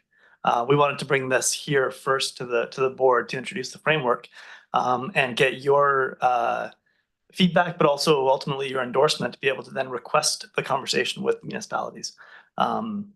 The recommendation is worded in such a way to request that staff feedback so that your councils presumably can turn your minds to, do you want to direct your staff to be able to have that conversation? So that was the genesis, I guess, for why we are undertaking this work in a parallel fashion. And it's not, I wouldn't say that the outcome, if the AAP does provide voter support, elector support to make the change to the bylaw, I wouldn't say that this model put forward, this framework, is a fait accompli. We are looking for that feedback. We wanted to start with something. We needed a straw dog, if you will, to be able to present. We're presenting that here to the board tonight. And if this is supported, if we are going to the municipalities, we get that feedback. We're very open to developing a framework that will be that will meet the needs of all the parties. So I wouldn't characterize this as a fait accompli, that we are simply taking this next to the operational level. All right, thanks, CEO. And I'll go next to Director Arbor. Yeah, thanks, Chair. Yeah, I don't know what happened there. I mean, as I recall, the Courtney councillors voted for the AAP. Maybe I've got that wrong. But if they did, maybe they went back and then staff took the ruler out to the fingers or something and said, hey, whoa, this is moving too fast. Who knows? But for me, now that there's all this these doubts about the regional active transportation, it does put things in perspective. So is there a way we can get out of this? Is there still time to withdraw the AAP for the regional transportation and take it to the next term or something? Nobody else jumped with their lights on. Yeah. Yeah, Director, the board will be presented with a report around the logistics for the proposed AAPs at the December 10th meeting. We've received inspector approval on those bylaws, so we will be coming back to the board in December to set the logistics for the alternative approval process. So it's always, there's several steps here for the board to make decisions on the change to the services. I will say that there's more to the proposed regional transportation service than just the active transportation infrastructure. I could look to any one of our staff to describe what some of those other elements are beyond the active transportation infrastructure. And of course, it's up to the board to give us direction on a work plan for the active transportation service if that comes to pass. So yes, there's an opportunity. There's several opportunities for the board to change direction on this. December 10th would be the AAP logistics report. But I would make reference to the other aspects of the proposed regional transportation service that will meet other interests of the board. That's all. If I may comment back, Chair, I don't mind. I mean, if you can't force people to do things, well, sometimes you can, but in this one, nothing's happened yet. So if Courtney wants to back off from this type of work at the regional level, that's fine. Let's save our residents the awkwardness of having complete double messaging on this stuff. And Courtney's staff are welcome to attend our board meeting or even sit in the chairs if they want. So I'm not quite sure what happened in the last month, but clearly this thing is going off tracks. Thanks. All right, we'll go to Director McCollum next. Thanks. Yeah, one comment I'd just like to make in response, Director Arbor, is that from the outset, like my concern that I have raised consistently is the scoping and where these projects stop and end and the maintenance. And those are the things that we can work out and scope by doing this process. So that's my hesitation with the decision that we were making earlier tonight, is that we haven't done that exercise. So I'm quite happy with what's in this report. It would have made more sense for me to have done this step initially and then move forward with the AAP if that were the outcome. I still do have some questions on whether or not this makes sense with transit or whether it should be a separate service. But I'm not reluctant in any way to explore this and look at it regionally. I think there's value to that. I just I want to do it methodically in a way that the decision-making process makes sense to me. So it has a lot less to do with direction from city staff and more to do with me being clear on what we're committing to now and in the future. So just want to clarify my position in that way if it wasn't clear before. And so my question, I have two questions. I'll ask one and then ask for permission for the second. If through this process, the response that comes out of it is that it would make more sense to not stick with the transit service, I did express my concerns around that in the last meeting, so I'm not going to rehash them. But if that is the outcome of it, what would be the impact of then trying to separate them? Like, are we still going to have that option after this, or is it kind of going to be a yes or no with that unified service or not? I guess that's. I think what's been presented to the inspector and what we've received approval on, and that's a big time. Jake's nodding, and he would jump to the table if need be. That inspector approval is a 6 to 8 week time period, and that's always the hardest thing that we don't have control over in terms of approval of these bylaws. So what we've submitted to the inspector and received approval on was a proposed amendment to the transit service establishment bylaw. And that's what will be the subject of the Unified AAP's logistic report in December. And so that will be the focus of the question going to the public if the AAP does proceed. Okay, and otherwise we're back at the drawing board. And then my other question is just whether or not staff see any kind of challenges or complexity in transitioning what is essentially transit planning with BC Transit into something that looks at a lot more than just transit, and whether or not we would still kind of need to have two types of meetings, or whether or not that could easily be addressed.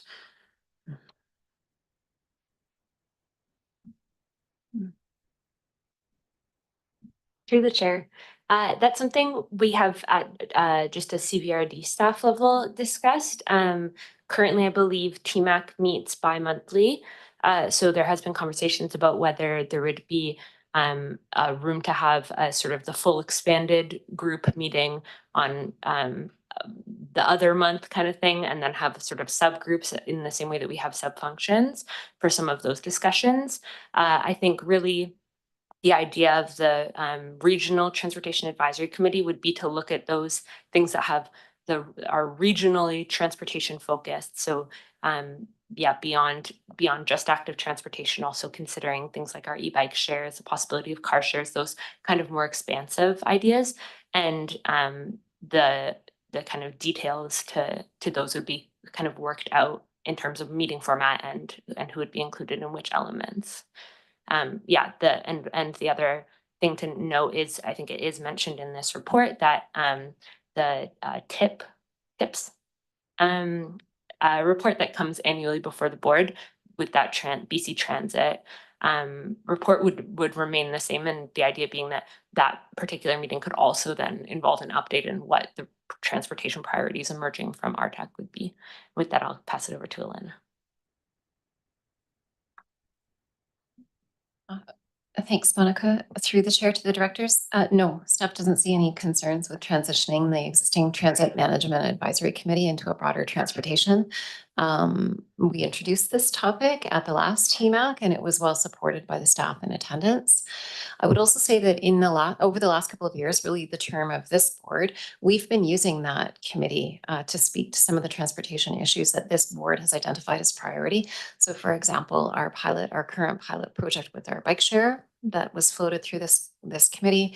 The municipalities have brought transportation issues of their own to this committee, so it seems very seamless. And we asked the question directly. Thank you. And I'll go to Director Hardy. Yeah, thanks, Chair. I get and understand the importance of the consultation with municipal partners. I guess the question I got for the chair and for the staff, I guess, is when and where the consultation for this particular service will take place for Area B. Again, just going through this report, I didn't see anything in there with regards to consultation with Area A, B, or C. It was mostly focusing on municipal partners. So just kind of wondering where the Electoral Area Services Committee fits into this consultation process with regards to this service. Thanks. So your CVRD staff, your Comox Valley Regional District staff, would be a part of this Regional Transportation Advisory Committee, RTAC. And we would be there representing those rural interests. And we would be also engaging and very much aware of the Electoral Area Services Committee priorities, strategic initiatives. We have the benefit of supporting you in that body and bringing that level of knowledge to the RTAC conversation. I know that Alana's on too. May have more to add, Director Hart. And I can appreciate your comments there. I guess those same opportunities, that same mentality that you just shared with regards to the Electoral Area Services Committee could very well be shared with regards to municipal governments. With regards to, you have the CVRD staff that's already taken into account the needs for the Electoral Area Services Committee, but aren't you also playing the same or playing that same role for municipal governments as well? While you're here in this boardroom? No, I would say not actually. That's why, for example, the TMAC, the current Transit Management Advisory Committee, it has representation from the municipalities as well.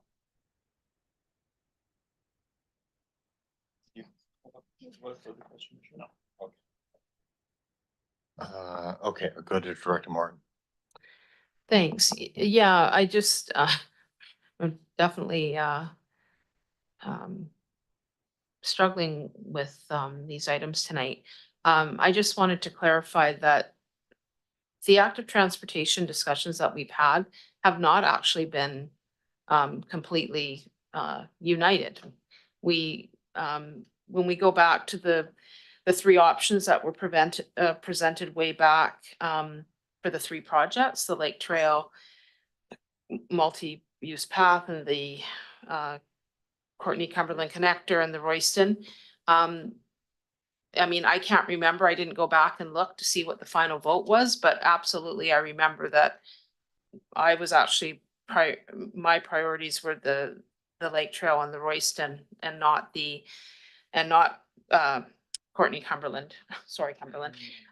So those discussions actually, however they ended up, it took a while to get there. And I don't remember what the vote was. So I guess just in response to, you know, that Courtney supported everything along the way.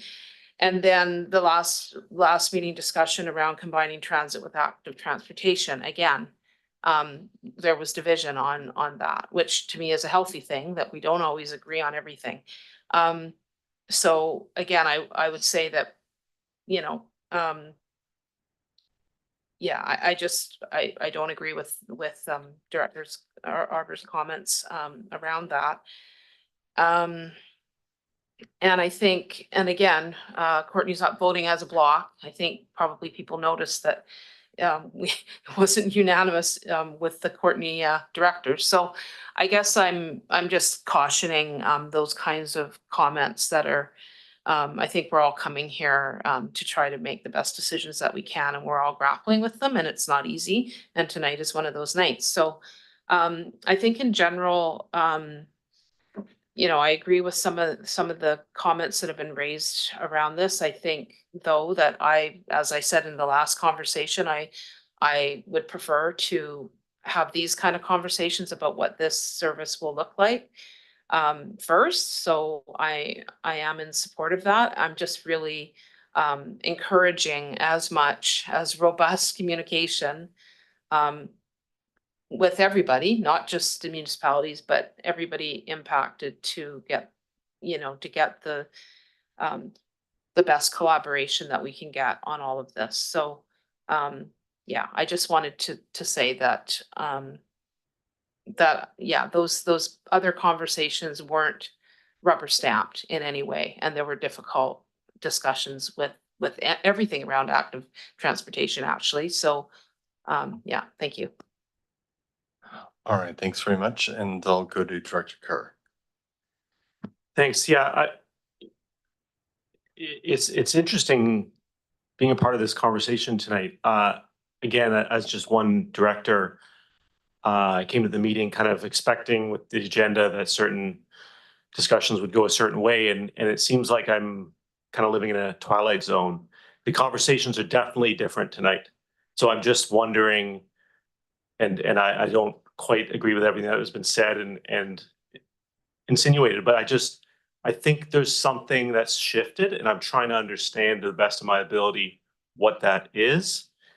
Maybe these are conversations that we have outside of this room, but you know, comparing prior meetings, talking about active transportation, talking about connectors, talking about how transit and active transportation go together, conversation tonight is different. So I'm just curious why, wondering if as much can be said publicly, could be said publicly, and we could just kind of keep like mowing through this topic. And we might not get through it tonight. It might be something we need to kind of go and chat about over coffee. But I think I need clarity on why things are different at this meeting. versus prior conversations on the same topic. Thanks.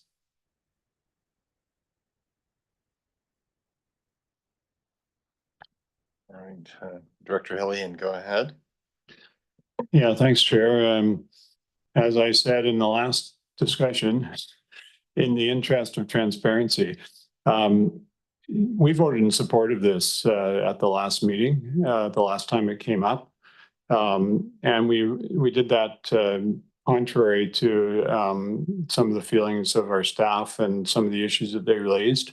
And since that time, we've had further discussions about the concerns that they have from the perspective of the work they're doing within the strategic plans of the city of Courtenay and the limitations and constraints that we have and the implications that they see in this. And that's why it's a struggle for us here tonight. I voted in favor of the last motion, contrary to my Courtenay colleagues, because I wanted to recognize the work that staff had done. I thought that we could go ahead and see if we get the grant, and we would have the opportunity to carry on from there. But when in regard to this specific issue, when I realized that we come to this table and we were a regional hat, but we can't divorce ourselves from the concerns expressed by the people that we represent, and that's why it's difficult tonight. That's why it's awkward.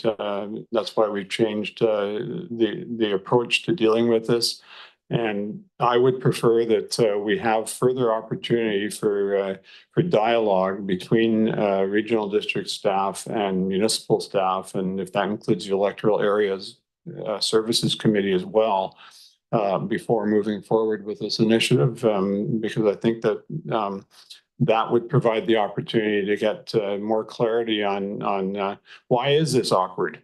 Why is it in fact a challenge for to mesh the goals and desires of the municipalities with ours in particular, and the one I represent, with these regional initiatives.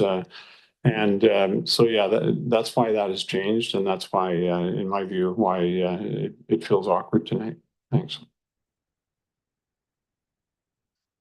All right, thanks, Director Hillian. And Director Arbor, is your hand up freshly? No, a fresh comment. Okay, go for it. Thank you. Yeah, I mean, it doesn't feel right? I think that Director Kerr and Director Hillian kind of summed it up. So I think my preference, if it's starting to get off the rail, it would be to avoid the AAP and save, buy ourselves a year. My concern is a bit different. I'm already kind of turning the page, in the sense that for the last month and a bit, I haven't thought about applications for Area A for active transportation. And I don't want us to miss a window. So question to staff, what's the deadline for applications to active transportation if I want to do one from Area A or in combination with Cumberland or something? Is there still time, or is the window closing? Through the chair to the directors, based on board direction, we put our eggs in the Courtenay to Cumberland connector basket. So we will, the next opportunity for this grant will be if the province runs it again next year. It's closed for this year. The December 1st date was the date by which to have the confirmation of board support, a resolution. But the application window has closed. Okay, that's disappointing, but thank you for having the information right there. Yeah, so anyways, for the governance operating model, you've already seen my discomfort at recreation, but we're already in that service. With this one, we're not, and the service is really a marriage of participants. And without Courtenay, this, we're not going to move forward without Courtenay, because they're the hub. they're the hub of where basically all the bike paths leads towards. So yeah. I think it looks like a pause will be in order. Maybe I'll say a few words at this point. We've talked a lot about various sort of communication and being in touch and collaboration, and I think and about staffs and how they work together. And I think to my way of thinking, what would be more helpful is not just for staff to work together, is for this to be referred to the 3 municipalities and to the ESC, if the ESC would like that, for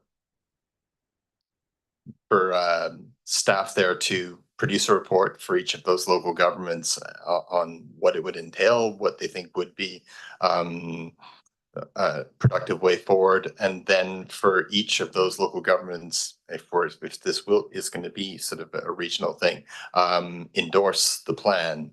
The current recommendation is to be forwarded to staff for feedback, and in the end, if it's more policy than operational, staff aren't really in a position to be able to provide feedback. They need that political direction. So at the risk of, as you're saying, Director Arbor, possibly the AAP being a year later, because I'm guessing this would not fit within the very tight timeline that we have. The recommendation that this be forwarded to the 3 local governments, 3 municipalities in the ESC for them to assess and report back. I see that as a way of just ensuring that there's a political buy-in by each of the tables in this region. And I think it would give us a really solid foundation from there to look at what the options are for in terms of working together on transportation. That's my kind of thought at this point.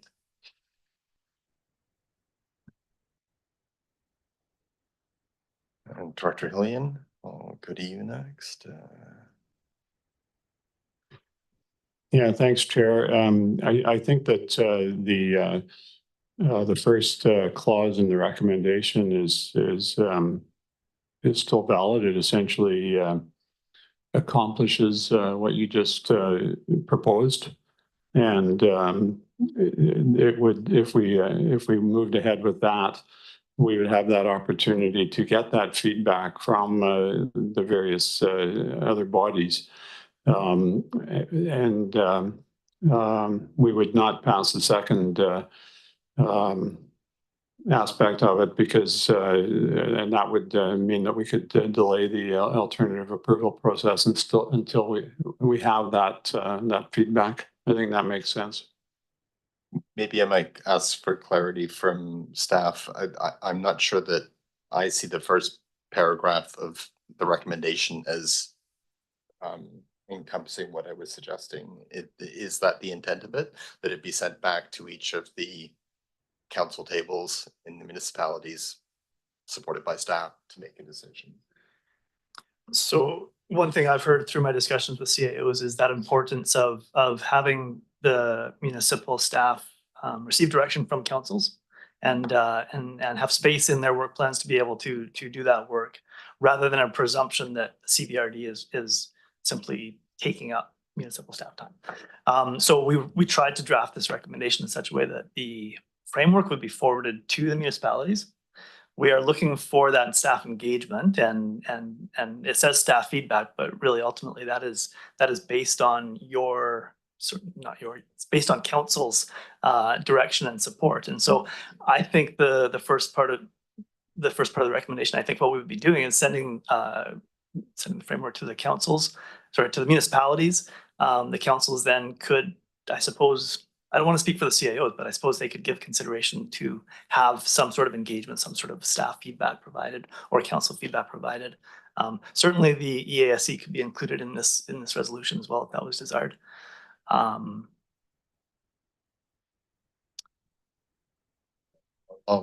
Just so you can be heard properly, I'll just. Could we just take out the word staff and then it's forwarded, and then we could add EASC and then it's just requesting feedback?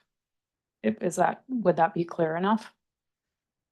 Yeah, I think the intent here is that there is engagement to understand whether the framework is going to meet the intent of a regional transportation service. So that feedback is most important. Yeah. And that wording would allow each municipality to have a process that they determine to provide that feedback, which could be a staff report requested by a council. Okay, so anyway, that's useful to know that that's the amendment that would would be required. We're still on receipt at this point. And I'll go to Director Brown. We can keep kicking this around. Yeah, I'm just trying to figure out what's going on. So it seems I'm struggling with the fact that we are each here representing our communities and we are referring something back to our communities. So, and we've been talking about this particular item now for an amount of time. And we've all had the opportunity to talk to our fellow counselors. We've all had opportunity to talk to our staff. I don't understand how this functions within the regional district board procedures. That I thought our job was to bring that information to these conversations when they're on the agenda at the board table. And if that's not our jobs, then I guess I need to understand what our jobs really are. Because this seems like we're referring back to ourselves and I'm already here. So I'm confused. I can try. I think there's a balance there. I think, yes, when you come to board meetings, you are coming with the information of the staff report. You're coming with some perspective from your municipality. In some cases, though, there will be further dialogue and further interaction with municipal staff, with municipalities, with councils that is needed because of impact on work plans, because of impact on longer ranging topics. And I think this is one of those cases where we're talking about an advisory committee, the RTAC, that would draw on, or we're suggesting it would draw on municipal resources to help to do all of the not communication, but do all of the work we've been talking about around regional transportation, mode shift, active transportation, bike share, all of the different elements of that. So in this case, there is an element of demand on municipal resources, and I think that's where that referral is intended to solicit some feedback and information.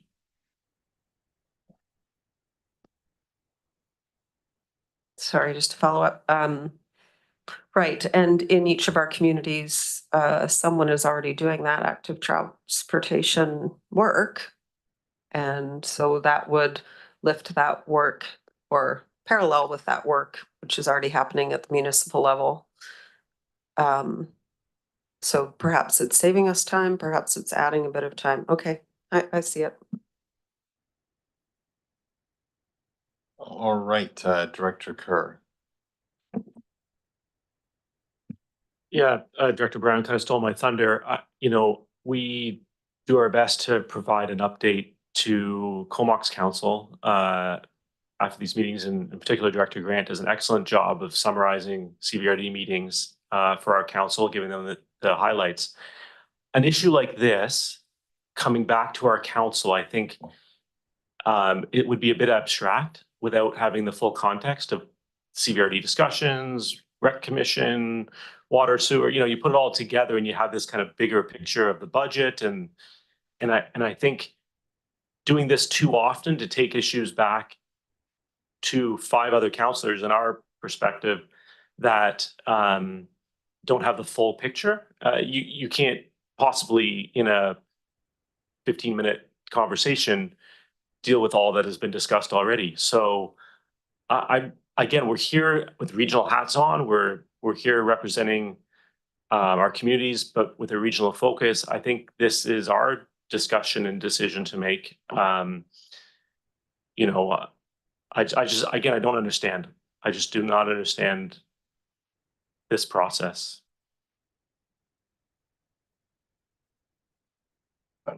All right, Director Morin. Thanks, Chair. Yeah, thank you to our CAO for sharing those, because that's part of the crux of it, is that I'm not sure about Comox and Cumberland, but our staff does, is involved with has numerous hats with regional issues like committees, et cetera, et cetera. And it may not seem like a lot, to just tag another thing on the side of the desk, but there is a capacity issue. And I would also say that we get these reports, no disrespect to staff, but we get these on a pretty short timeline. There's really, with all the other work that everybody's doing, whether it's council and staff, there's not really time to digest and discuss these things. Like, you know, even at the agenda setting meetings, the reports are not there. So we don't really, you know, we have maybe enough time to read them as directors, but to give I think the optimal amount of time to really digest all this and to provide feedback. So I guess my question was going to be about the second paragraph. What is the rationale for the municipal response being presented following the AAP? Instead of the other way around? Primarily recognizing that that's going to take some time, and the AAP is expected to be a January, early February type of timeframe. And this was work that would be done in parallel with the AAP, recognizing that that it would take some time for that dialogue. So, yeah. So is there any problem with, I mean, I think part of what you said, Chair, is reflected in this, but you're saying that maybe not everything that you were suggesting is reflected in the recommendation? Sorry, just to get some clarification. I think the question I had was whether Director McCollum's suggested edit to the first paragraph would capture what I was looking for. So.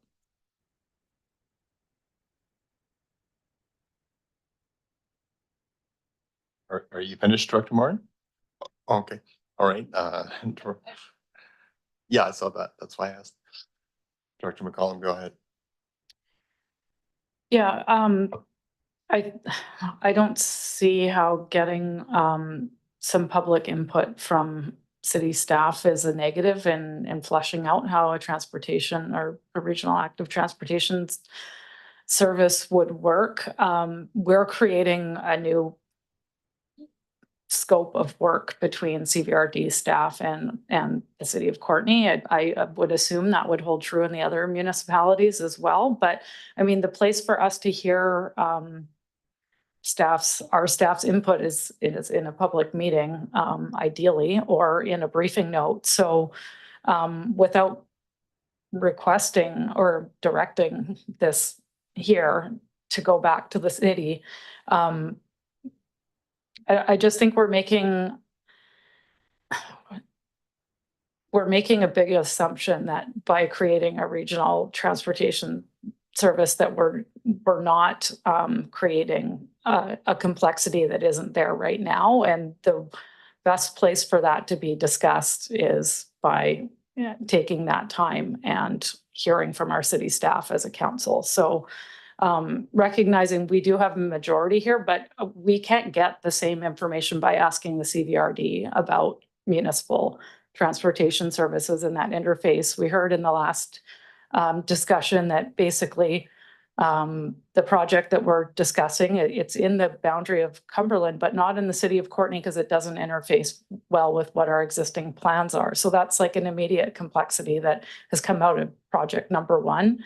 And again, if perhaps that we had started with a service and this technical advisory committee, maybe that would have been addressed before. And not that that's the stumbling block, but it's like it's the first project and that's an example immediately. So it's not about creating a barrier. It's just ensuring that we have a full understanding of what we're going into. Again, we haven't determined maintenance, although there seems to be an assumption that it could be in a municipal boundary. It may include maintenance costs, but that actually hasn't been decided here. And it would be useful for us to hear that. I mean, the map that's included in this report shows regional transportation routes all through Cumberland, the electoral areas, city of Courtenay, Comox. I'm not understanding how that would impact our city services. Would we have maintenance on certain trails that are part of the service? Like there's a lot of questions that I'm not super clear about. And yeah, so I just don't see how it's a negative to try to have a better understanding of that before we move forward. And part of that understanding would be to have a discussion at our council table with our staff. So I just want to clarify that that's my thinking on this. All right, so we are on receipt. The CEO asked before we put any recommendations together, if we could take just a 2 to 3 minute adjournment just for him to talk with staff about different ways this could be worked out. So we'll adjourn for, I think, probably. How about, that would solve a lot of the problem. Okay, why don't, I maybe, yeah, maybe we just do like a fairly brief meal break, maybe 20 minutes, and that will give staff a chance to talk. People can go to the bathroom, we can have some food, and yeah, okay. Good suggestion. Thanks, Evan.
All right, folks, I think we'll get started in about a minute, so. How was your next day?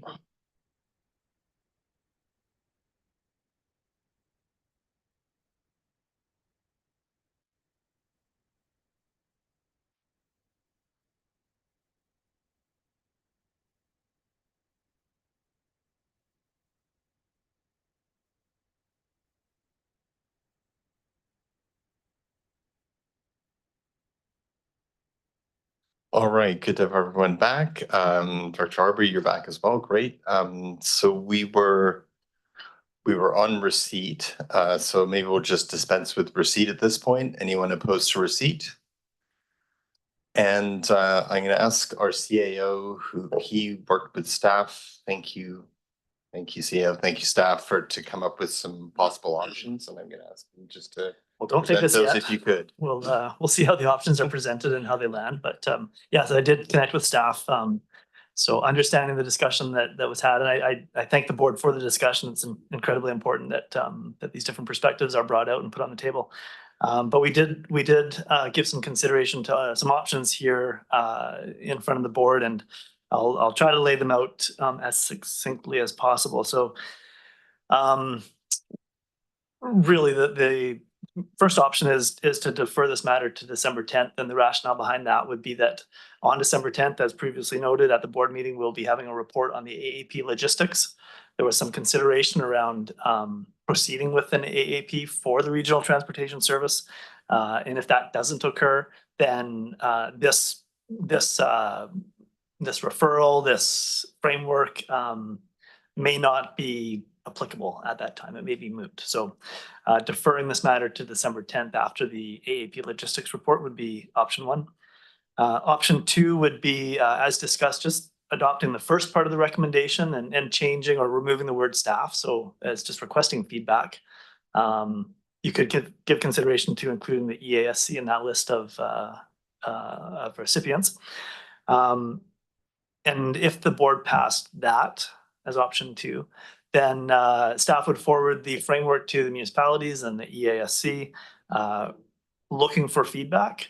That would be some presumably that would result in some dialogue with the staff if your councils supported that, and understanding what some of the either supporting elements or objectionable elements of the framework are. Have that discussion around how this transportation service can operate. I think it would leave some uncertainty because there wouldn't be any time frame to come back to the board. It would just be simply something that's referred or forwarded out to the municipalities and the EASC. So it would leave some uncertainty.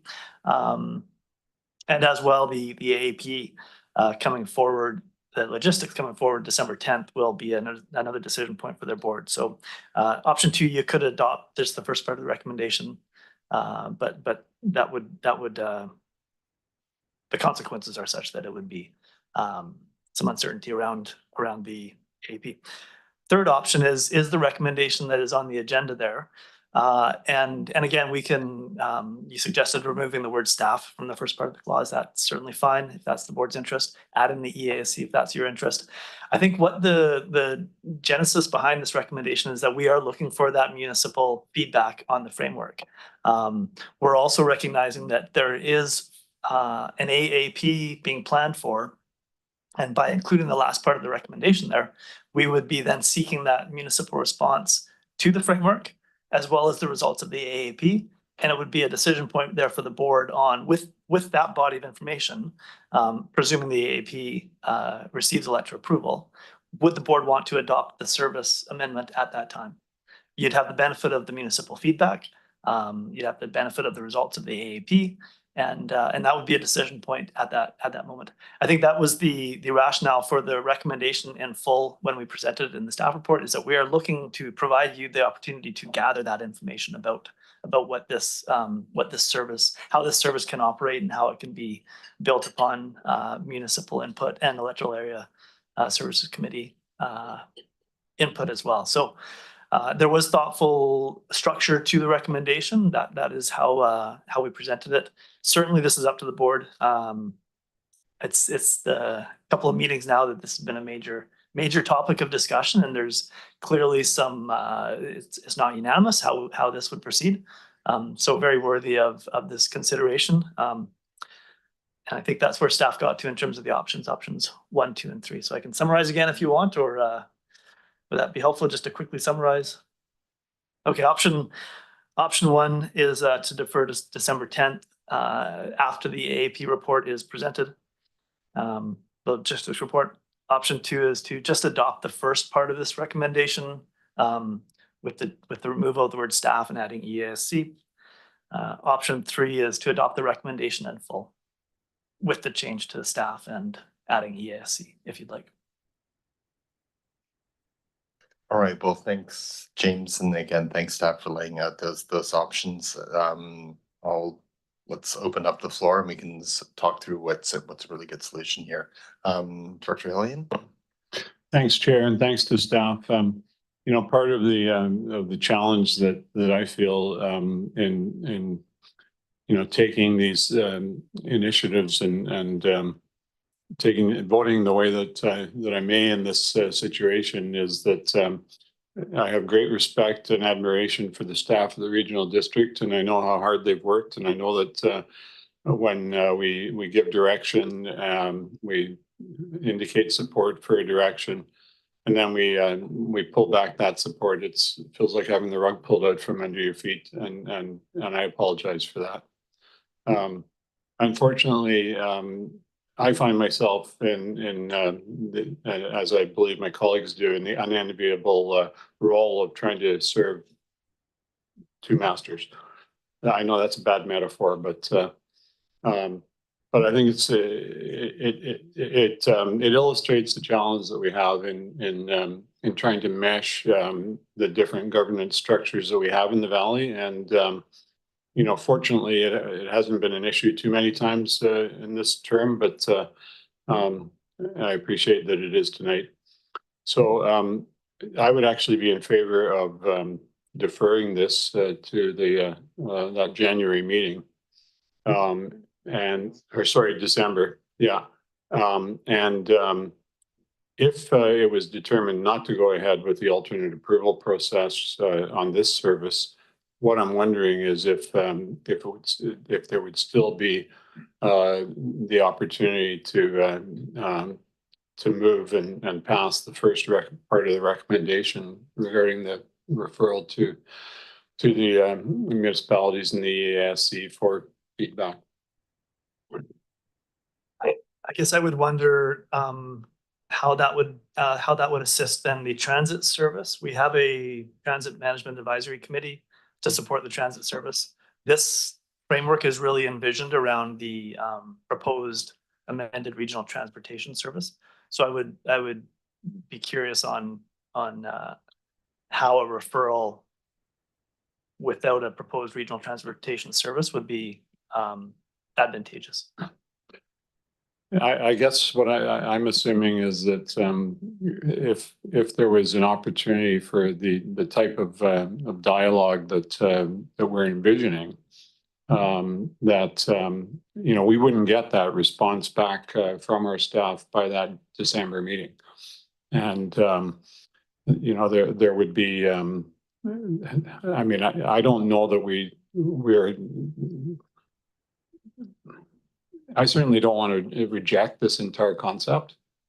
What I want to do is make sure that the staff that I rely on and my colleagues rely on at the city are able to do their work and are able to sit down and take the time to fully digest what is involved in this and give us good advice about what impact it would have on their work plans and their operational requirements moving forward, and what sort of a time frame they would need to have the sort of dialogue that I think we would like to see how we can move forward together. So that's what I'm wondering about.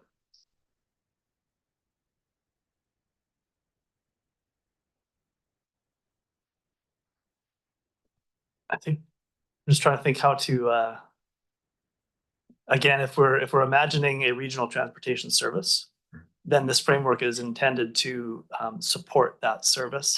And by trying to align the feedback with the results of the AAP, we were seeking to give you that information in as fulsome a way as possible. To do that by December 10th, I think is not practical. Yeah, I'm not sure how much more I can add to that. All right, thanks, CAO. I'll go to Director Grant. Yeah, I'd be much more amenable to the second option where we do the first half of the recommendation and make the wording changes. I'd be happy to make that a motion if this is appropriate time. I'll make the motion. Okay, so that motion is being made. Does it find a seconder? Okay, thank you. And I'll go to Director Arbor. Director Arbor? Okay, I'll go to Director Martin. I'll come back to you. Oh. Director Arbor, can you hear me? Yeah, can you hear me? Yep, yeah, we can hear you. Great. Go ahead, please. There were some challenges. I can you repeat? I haven't heard the motion. I just heard the motion was made, but So it's the first paragraph. And I think adds, if I heard Director Grant correctly, adds the ESC and removes the word staff. So it's now up on the screen if you can see that. yeah, thanks. I mean, speaking to the motion, then it's not something I would defeat, but I can already tell you what what the discussion. I already know my thoughts for December 10th, and so therefore I wouldn't really vote for this motion. I think it's time to rip the Band-Aid off. Like, I cannot go to AAP in January or February with something that a lot of the board have a lot of questions about, and a lot of the staff in the key municipality have a lot of questions about. Like, we're not ready. And my concern is the AP process that's coming up is really important to my area. We have the housing stuff, we have the Union Bay Fire Hall, and it only takes one bad AAP to really attract public attention. And this one, I don't think any of us is ready to go to AP and actually talk about, after just defeating the Cumberland and Courtney, like, we're a mess, basically. So I would say, let's just table everything, withdraw this from the AP, and bring it back next September. Yeah. All right, thanks, Director Arbor.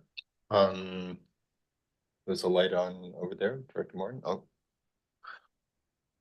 All right, so that this is the motion that's on the table right now. Yeah, go ahead. So that first paragraph then there'd be no AAP. It would just be like, it's requesting feedback. There's no timeline there. There's nothing after feedback. So the logistics report for the AAP will come to December 10th. That would be the board's next decision point in terms of progressing the AAPs that are in front of you. I would suggest if this resolution is approved, then we will still come forward December 10th, and the transportation service bylaw amendment would be included as part of that discussion. That would be a decision point at that time, if this motion is passed here. So basically, we're kind of deferring the decision. I mean, instead of making it. Yeah, okay. Okay, thank you. And Director McCollum. Yeah, without the second paragraph, what would be the next point of contact with the CVRD then receiving that feedback from the municipalities? Like, how would that next step play out after we've had the discussion at our council? I think in dialogue, we'd be indicating that if the AAP does progress, then we are progressing with that AAP, and the feedback would be very helpful to the board in making that final decision. But there is no timing associated with the motion here, so it does leave it. It does leave that question out there, I guess. Okay.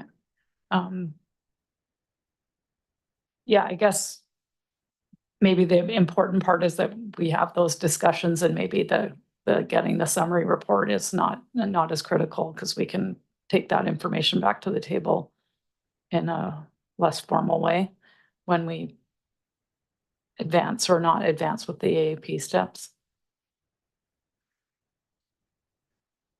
I don't know if that's a question. I guess I would go back to the staff report recommendation, and that second clause we felt was very important because it does tie up or pull together that feedback at the time that the AAP results are being presented.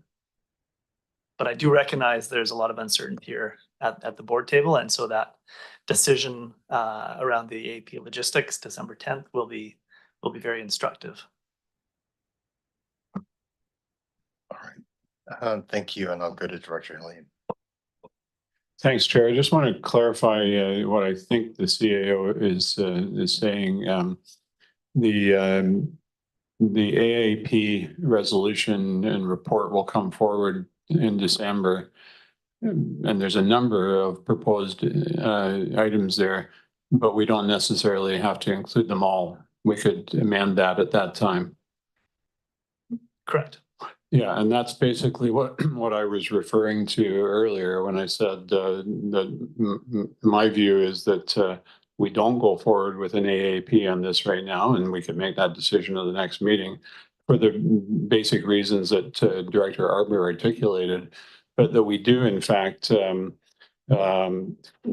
the other governors to provide feedback, because that's going to take a while to do. And there's going to be that ongoing dialogue, and maybe we go for an AAP and at some point in the future. All right, and Director Morin. Yeah, I mean, I'm not actually opposed to the recommendation necessarily, because I think what I heard is that most of us are in agreement with this service, but we want some details worked out. So I don't see that, and I see that that can happen the way it's written in the recommendation. So, you know, we still have to make a decision on what the framework, you know, is going to encompass. So, yeah, I mean, I don't necessarily agree with the motion on the table. I'm actually favoring the staff recommendation.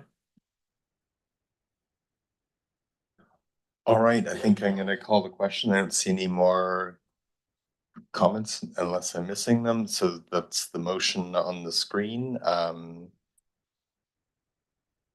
We're all good? Yeah, just the top part. Exactly. So anyway, all those in favor?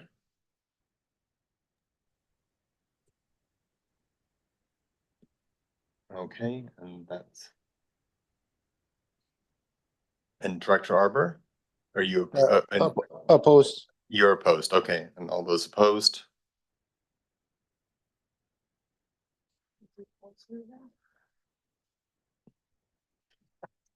Okay, looks like we're polling.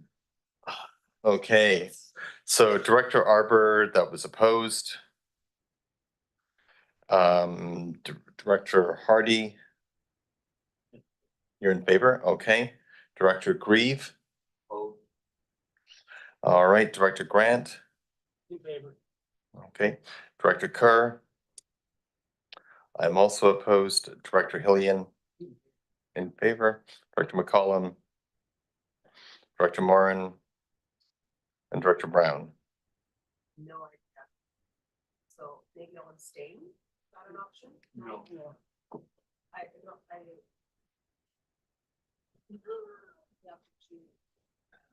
You don't have to choose, you just on that. Yeah. I do it all the time.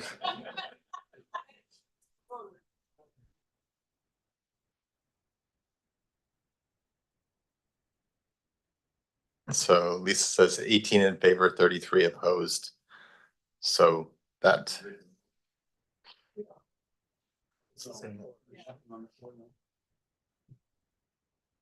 Okay. Yeah, okay, the Director Moran. Okay, so I was gonna move the staff recommendation. Yes, thank you. And did you want to speak at this point?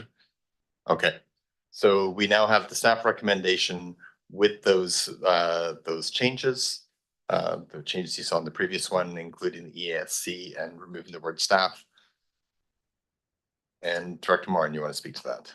Yeah, I think I'll just say that, I mean, just repeating what I just said, I mean, there's kind of this inference that some of us are trying to block this from happening. That's absolutely not the case. And so what I think we're wanting is to slow down the pace a little bit and get that feedback.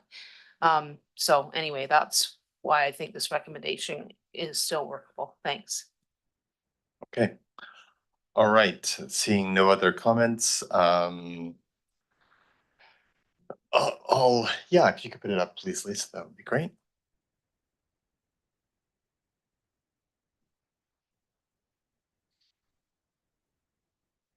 Okay, so the motion is on the screen. You can see the amendments there in red. So all those in favor?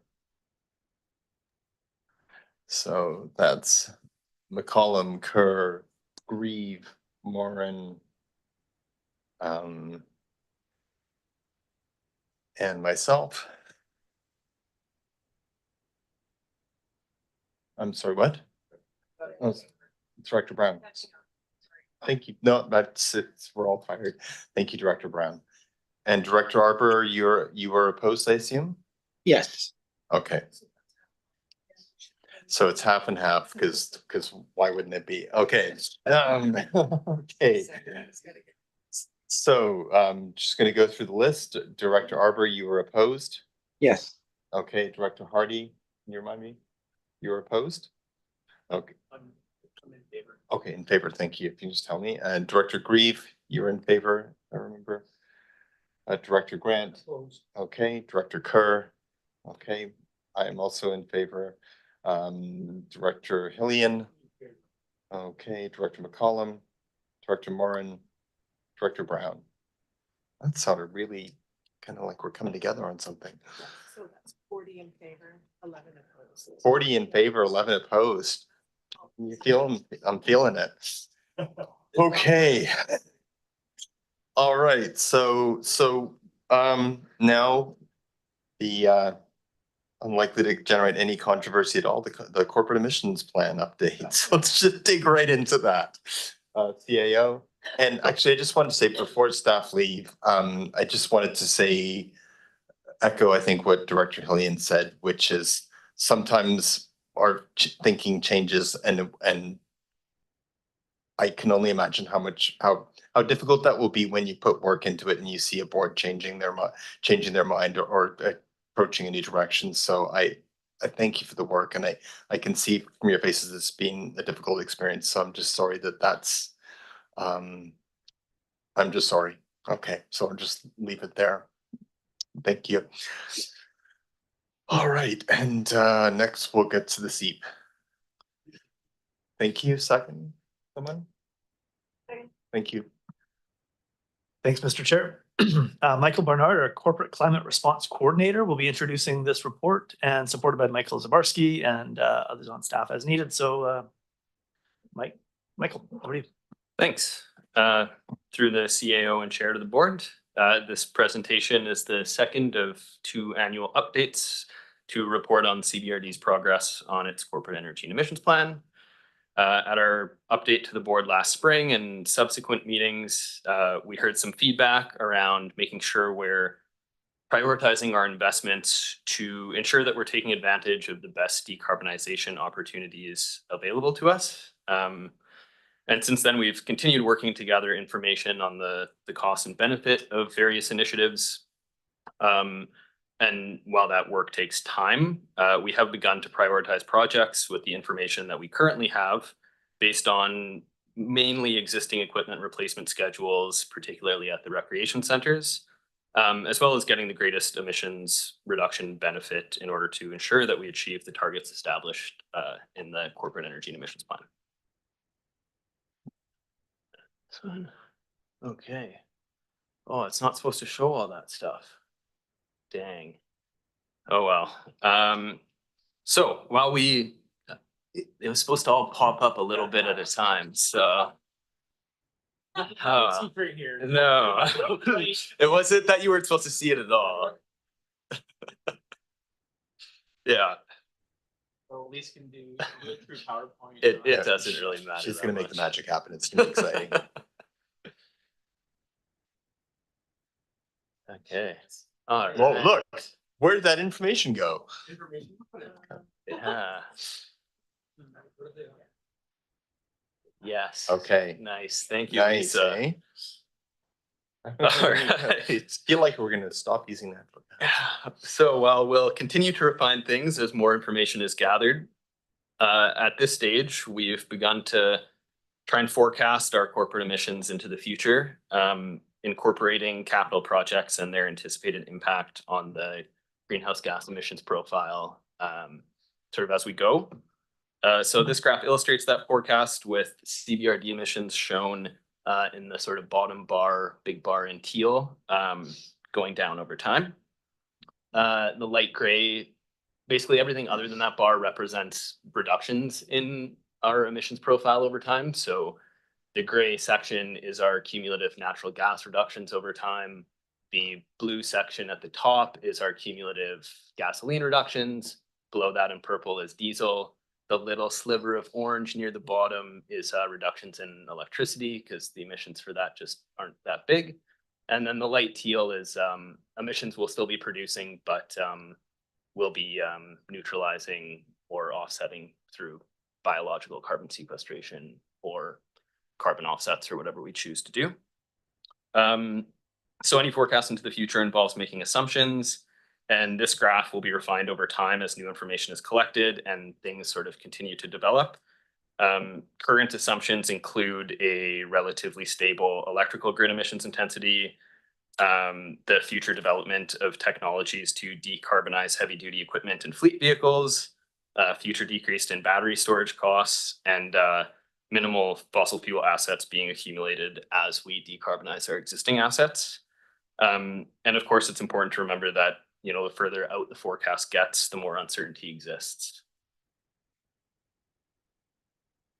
Oh, now nothing's happening.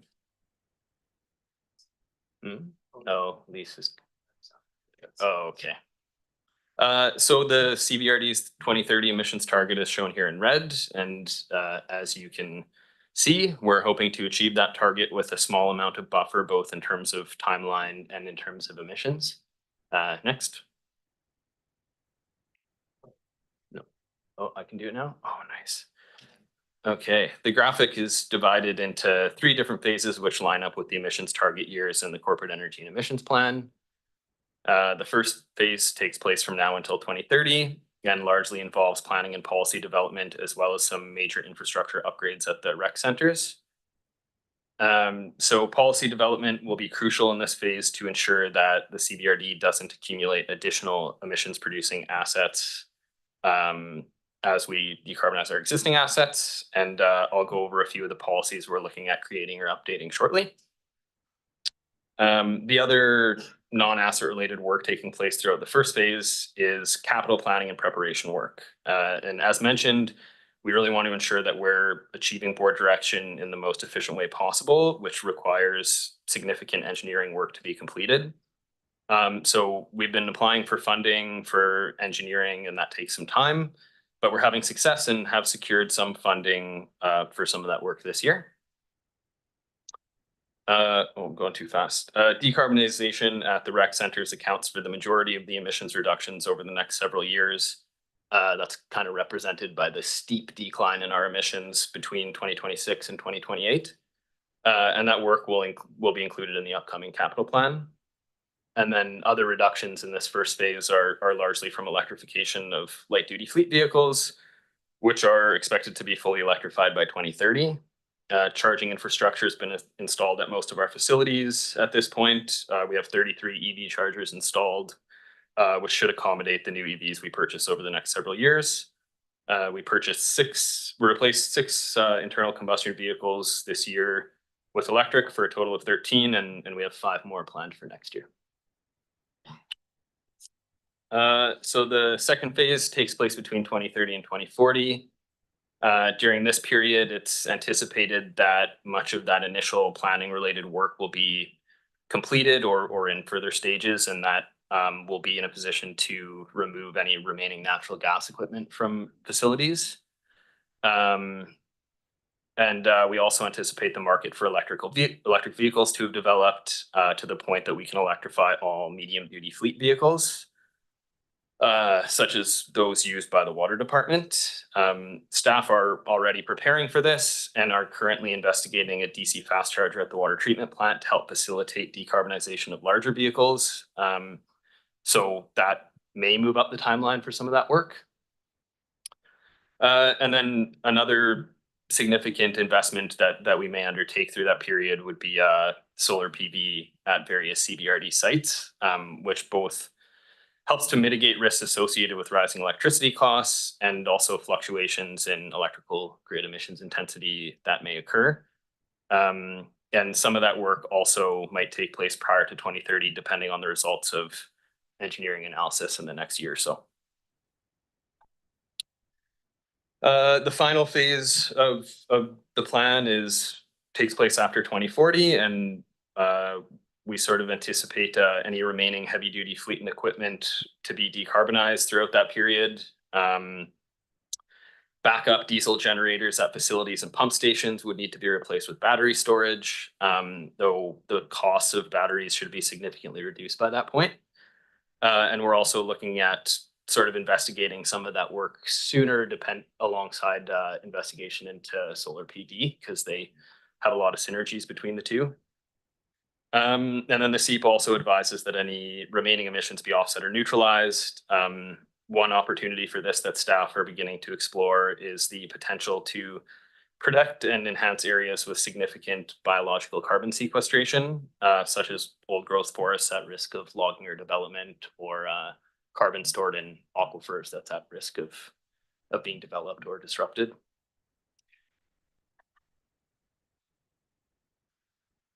So in addition to ongoing work at the departmental level, several corporate initiatives are planned or underway.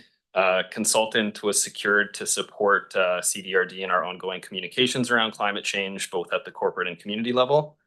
This will help us to be effective and strategic with our public engagement and messaging around the corporate emissions plan, climate action strategy, and any other climate related initiatives. And that's expected to be finished up this year. Work's also just begun on a regional study of biological carbon sequestration, which will help to identify opportunities to protect or enhance significant carbon sinks.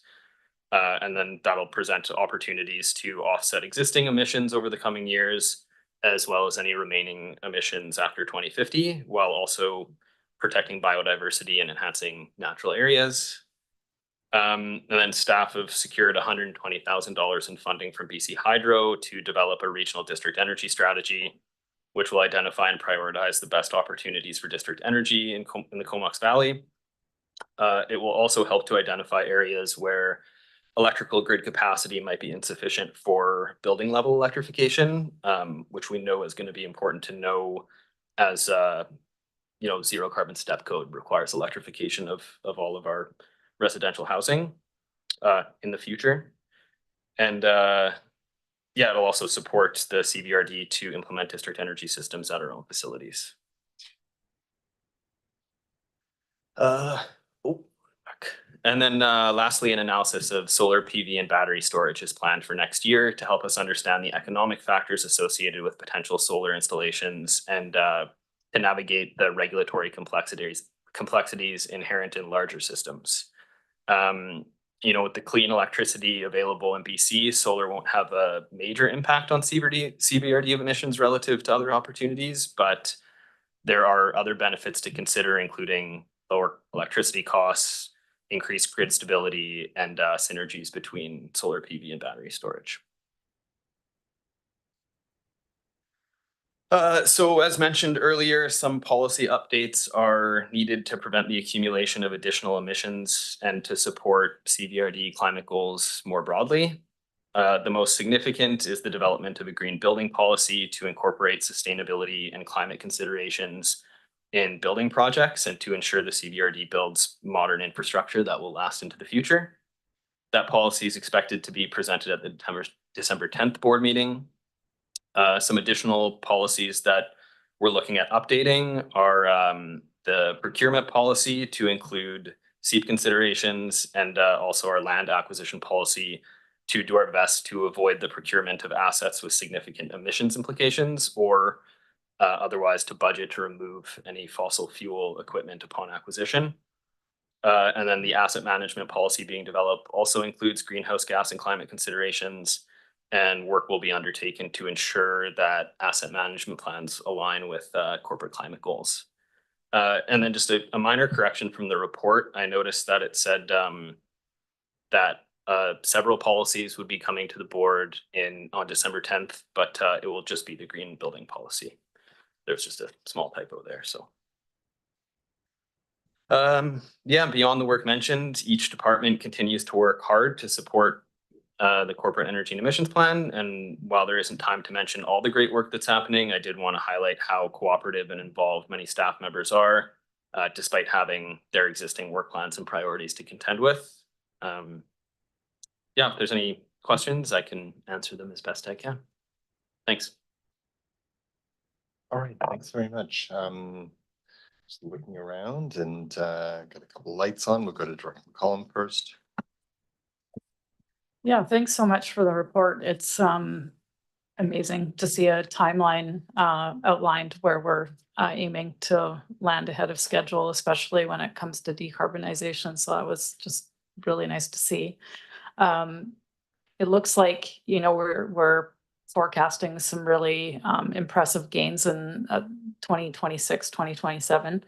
I assume that's building decarbonization on rec centers just based on how much we're going to improve in that regard. And yeah, so I had two questions around that particular, how much certainty we have around that timeline. One, is it mostly grant dependent, and how certain are we of the funding stream? And then two, just on procurement, I know sometimes you know, we think we can get something in a 6-month window and it doesn't quite work out like that. So just wondering if you wanted to comment on those two things. Yeah, for sure.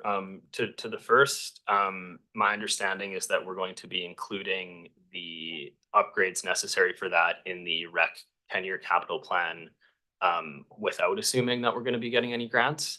So that will be coming to the board early next year. And then, but we have applied for funding through the Green Inclusive Community Buildings program that we're hoping to get. To be honest, I'd say it's probably unlikely we get it for both facilities, but it is possible. And it is quite a competitive program generally, so it's also possible we don't get it for either. But we're hoping that we do. We put in the best applications that we could. And then, sorry, remind me of the second piece. Procurement, yes. It's a good point. That is why we've sort of structured it so that it happens before 2030, because if we wait until 2029 to do all this work, it is very likely that it would get delayed potentially beyond that 2030 mark and we would fail to hit that target. So yeah, in terms of timeline, structuring it so that it all happens in 2026 and 2027 will hopefully give us some of that leeway. And luckily that also aligns with our existing asset replacement schedules. So. Great, thanks. And Dr. Brown, do you have questions still? No, okay, great, thank you. No, I don't see Director Harbour's hand up. Okay. Well, thanks very much for the presentation. And we were on receipt, and that's what we're doing. Receipt is the thing. Okay, any opposed to receipt? Great. Okay, thanks very much.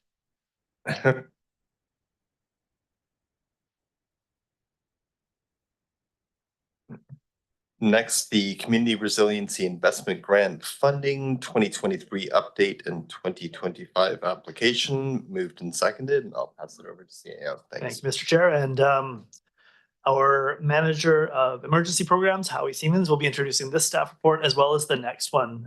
Both are coming from Howie. So Howie, over to you for Community Resilience Investment Grant Funding. Great, thanks, James. To the chair and to the directors, good evening. Thanks for the opportunity to be in front of you today. The report, the CRI Fire Smart Grant, is the purpose of this report is to provide you first a quick update of the successful programs and initiatives that came from our 2023 Human Resilient Investment Grant Fire Smart Community Funding and Support Stream. And to request the approval to submit a new regional application for the 2025 Community Resilient Investment Grant Fire Smart Focused. Our 2023 Community Wildfire Community Fire Smart Grant was presented an extension of the by the UBCM due to a long delay in working through their newly adjusted and reviewing award guidelines for this grant stream. So we got a late start. So under that understanding is that they have extended our grant till October 31st, 2025 to ensure that we can spend all of our monies that we were awarded. The full list of the highlights of accomplishments from the 2023 grant is attached to Appendix A in the report, but I'll offer just a few here now. We, under the grant, we were required to establish a community wildfire resiliency committee, and we have achieved that with members from the Comox First Nation, Town of Comox, City of Courtenay, Village of Cumberland, the Comox Valley Emergency Management Service, and the CDRD staff. And these could be also fire services representatives from those communities. We work together to plan, schedule, and deliver regional fire smart initiative projects and events focused on public education, preparedness, and mitigation. The committee directed two contract positions. One was a fire smart coordinator, and the other one was a fire smart plant and landscape specialist who helped us deliver home assessments and deliver the public education programs into the communities. The program delivered 170 wildfire home ignition zone assessments. The CHIPPR program, which is debris removal from communities, removed 85 tons of debris from many communities within the area, which are including the Town of Comox and the City of Courtenay Fire Protections, Village of Cumberland, and each area of the electoral areas, A, B, and C. They also renewed two Fire Smart Canada neighborhood recognition communities, and you'll probably have seen our social media feeds with the placards of those communities that have been acknowledged. And they participated in and supporting tabletops and a functional exercise with multiple agency engagement addressing at wildfire response. Part of this, the grant, the budget of this grant, was just over $450,000 that was provided to us. And projections are right now we'll be using every dollar of those funds, as because of the delay of the grant being awarded, UBCM has granted us to continue using those funds as we make a new application for the 2025 grant process.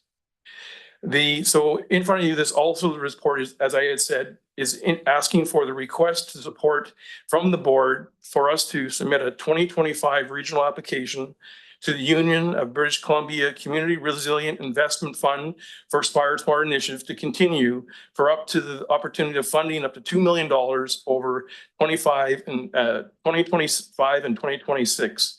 This will continue supporting the Comox Valley Emergency Management and its joint application partners, the Comox First Nations, City of Courtenay, Village of Cumberland, and the Town of Comox to continue Fire Smart program and initiatives through Function 270. And I'll be happy to answer any questions. Great, thanks, Howie. And we do have a question. Okay, George Brown, please. Thank you, and thank you for the highlights of what went on with the last grant. We had lots of success in Cumberland with the fire smarting homes. My home's not one of them, but maybe in the future. It's on the list. Yeah, it is on the list. So part of my the fire smarting sort of conversation that's going on with wildfires and interface communities that concerns me is the difference, the sort of feedback and information we're getting from the interior, which is quite a different biogeoclimatic zone. And I wouldn't want everyone to be running out to all the parks and clearing all the underbrush to make sure we're safe from fires. Can you speak to that a little bit? That's not what we're doing, just to reassure me? Yeah, I got through the chair to the director. Yeah, thanks for that. Yeah, so right now we're in the middle of doing creating a community wildfire resiliency plan, which is again, a requirement of receiving the funding. And those initiatives, what we're looking for is really one is help identify things we want to do in the community to do fuel management. And as we're doing this process, we're understanding that BC Wildfire Services terminology for fuel management, it has a negative perspective for community members. So we're really looking at trying to influence the changing of their language to plain language, to really focus on, it's about really landscape tendering and sort of silviculture, to really not impact, but to improve how forests can grow so closely to community. So it's not take the trees down or shave them to the top. It's really about grooming a forest so that it can have a better environment to grow in. All right, well, now we don't see any other questions, so we're on receipt, so we'll just dispense with receipt. Anyone opposed? That passes. That's been moved and seconded. Any comments or questions on the recommendation? Okay. Director Green? Yeah, further to what Howie was saying, yeah, there's a lot of misconceptions out there about you want to come and take all their trees away, and so I guess a lot of this should go towards education. As you probably know, and we're very aware, we've got some dead end roads and stuff in the electoral areas that, you know, we have to somehow reach out to these communities and at least get them aware of Fire Smart programs and what they can do in simple methods. But as you know, there's a lot of pushback. So that's going to be the next hurdle for that, the next 2 years, I think. Thank you. All right, thanks, Director Grieve. And so the recommendations on the table, anyone opposed? And absolutely none. That passes unanimously. Thanks, Howie. Appreciate you spending most of your evening with us. Thank you. Have a good one. Oh, sorry. Okay, one more. Then Sorry. Continue. Yeah. So the companion piece, disaster risk reduction, climate adaptation resolution requests. Thank you. And Okay. take it away. Thanks, Howie. Great. Thank you. Thank you, Chair. Through the chair to the directors, the purpose of this report is to seek approval to submit a regional application on behalf of the Comox Valley Emergency Management Partners, the Comox First Nation, City of Courtenay, Village of Cumberland, and the Town of Comox to the UBCM Community Emergency Preparedness Fund for 2024 Disaster Risk Reduction Climate Adaptation Grant funding stream for up to $100,000. The Comox region will apply for, receive, and manage the grant on behalf of the partners, and it will be funded through Service 270. Funding would support further development of multi-jurisdictional operational planning, purchasing equipment, and creating response strategies for flood, emergency, extreme heat, and poor air quality. It's getting late, I think, and I'm sure you feel the same way. Eligible equipment such as the following will be considered, not limited to. So portable air scrubbers, portable misting stations, water bottle filling stations, tiger dams, which some of them have already been deployed on the ground for Comox First Nation, community education awareness workshops focused on regional community level disaster risk reduction and climate adaptation practices. The grant has been informed by several studies and after action reports, such as, but not limited to, the 2024 BC Heat Alerting and Response System Guidance recommendations and actions, the 2023 Comox First Nations Coastal Vulnerability Study, and the 2022 Lived Experience of Extreme Heat in BC 2022 Final Report. These will all have been factors in determining what these equipments and tools and processes moving forward will be done under this grant funding. I would be happy to answer any questions. I'm not seeing any questions. Okay, we're on receipts, so we can just dispense with that. And this recommendation, if anyone cares to do it. Moved and seconded. Any discussion on that? Anyone opposed to the recommendation? Passes unanimously. Now you're free to go. Okay, thank you. I envy Thursday night. you. Have a good evening. All right, code of conduct.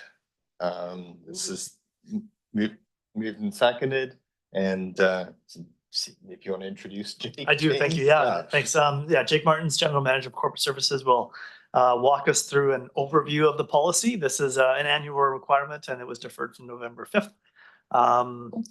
Jake, I won't steal any more of your thunder. You're on the mic. Thanks so much, James, and thank you, Chair. Yes, thank you also to the board for your patience in bringing this forward from the inaugural meeting.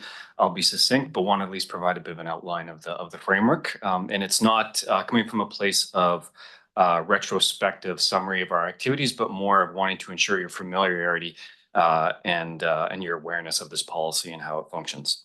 The policy operates, of course, along with and as a supplement to the existing legislation that's out there. You'll be familiar, of course, with the Community Charter and the Local Government Act, but there's also other policies that impose obligations on elected officials and your conduct. That includes the Workers' Compensation Act, the BC Human Rights Code, even our procedure bylaw has some elements to it as well. The policy essentially serves two main functions. It's to set clear expectations of behavior, and secondly, to provide a mechanism to process any alleged breaches of that.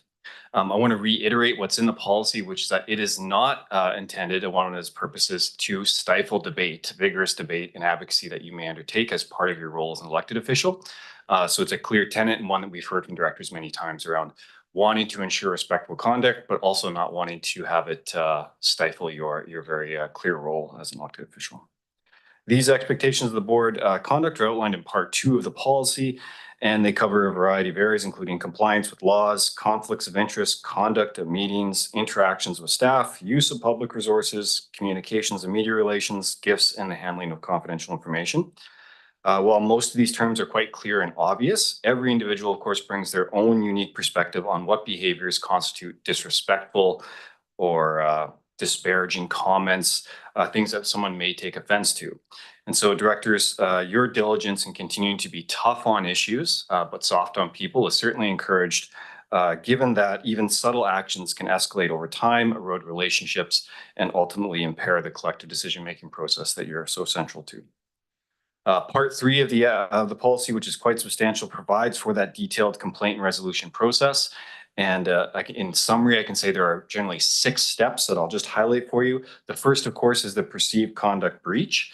In this case, we have a requirement in the policy that the individual must attempt, where possible, to actually resolve that conflict informally. So before even a complaint is lodged, there's that requirement. Once the complaint then, if they cannot reach resolution to it, or it's not possible or reasonable for to do so, they then submit that complaint in writing to the corporate officer. There's a timeline associated with that to try and keep things timely. Upon receipt of that complaint, then there's a preliminary assessment conducted to determine if the complaint is actually relevant under the policy, or if there's other factors that may deem it to be necessary to close that complaint. If it's not closed, it's then referred to either informal resolution or for a formal investigation. If it's referred to a formal investigation, then a third-party neutral investigator is hired to conduct that. And ultimately, they then provide a report to the board in which you then would determine should there be any remedies imposed if a breach is actually found. With that, Mr. Chair, that's a high-level summary of the policy. I encourage the directors to, of course, just familiarize yourself with it, but also, again, encourage and thank you for your support over the past year. Great, thanks very much, Jake. Sort of good refresher. Are there any questions that arise at all? Okay, your job is done. Thank you so much. And there was no, we have a receipt motion, although I guess we weren't required to, but anyone opposed to receipt? That passes. Now we have like an unbelievable number of bylaws and resolutions, so I'm just gonna need everyone to first and second, whatever they can. So we're going for first and second readings, and bylaw number 668. Oh, okay. It's been moved and seconded. Any questions? Anyone opposed? That passes. Next bylaw number 841. This is only areas C and D, so it's just Edwin. Okay, yeah, so moved and seconded, and Edwin, what do you think about this? You're good with it? Daniel's online.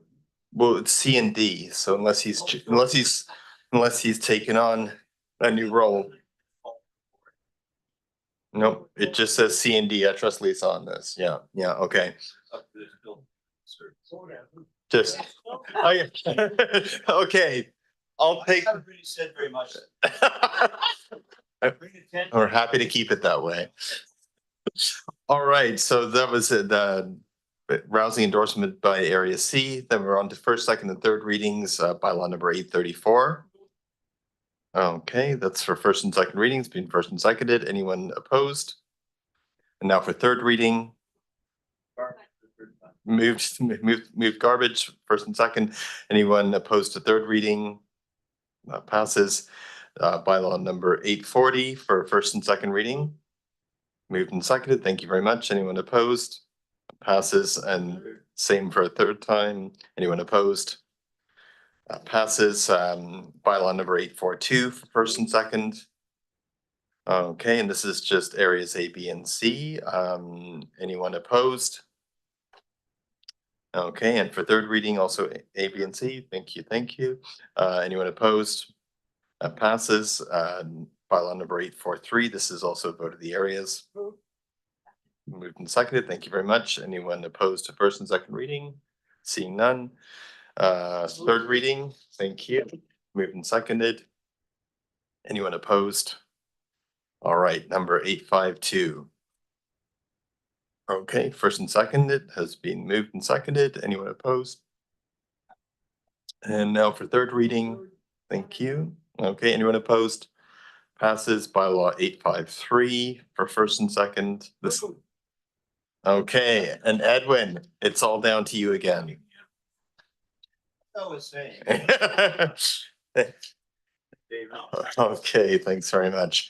And thank you. Moved. So, okay, and Edwin, how about third reading? What do you think? Okay. All right. Bylaw number 854, first and second readings. Okay, anyone opposed? And third reading.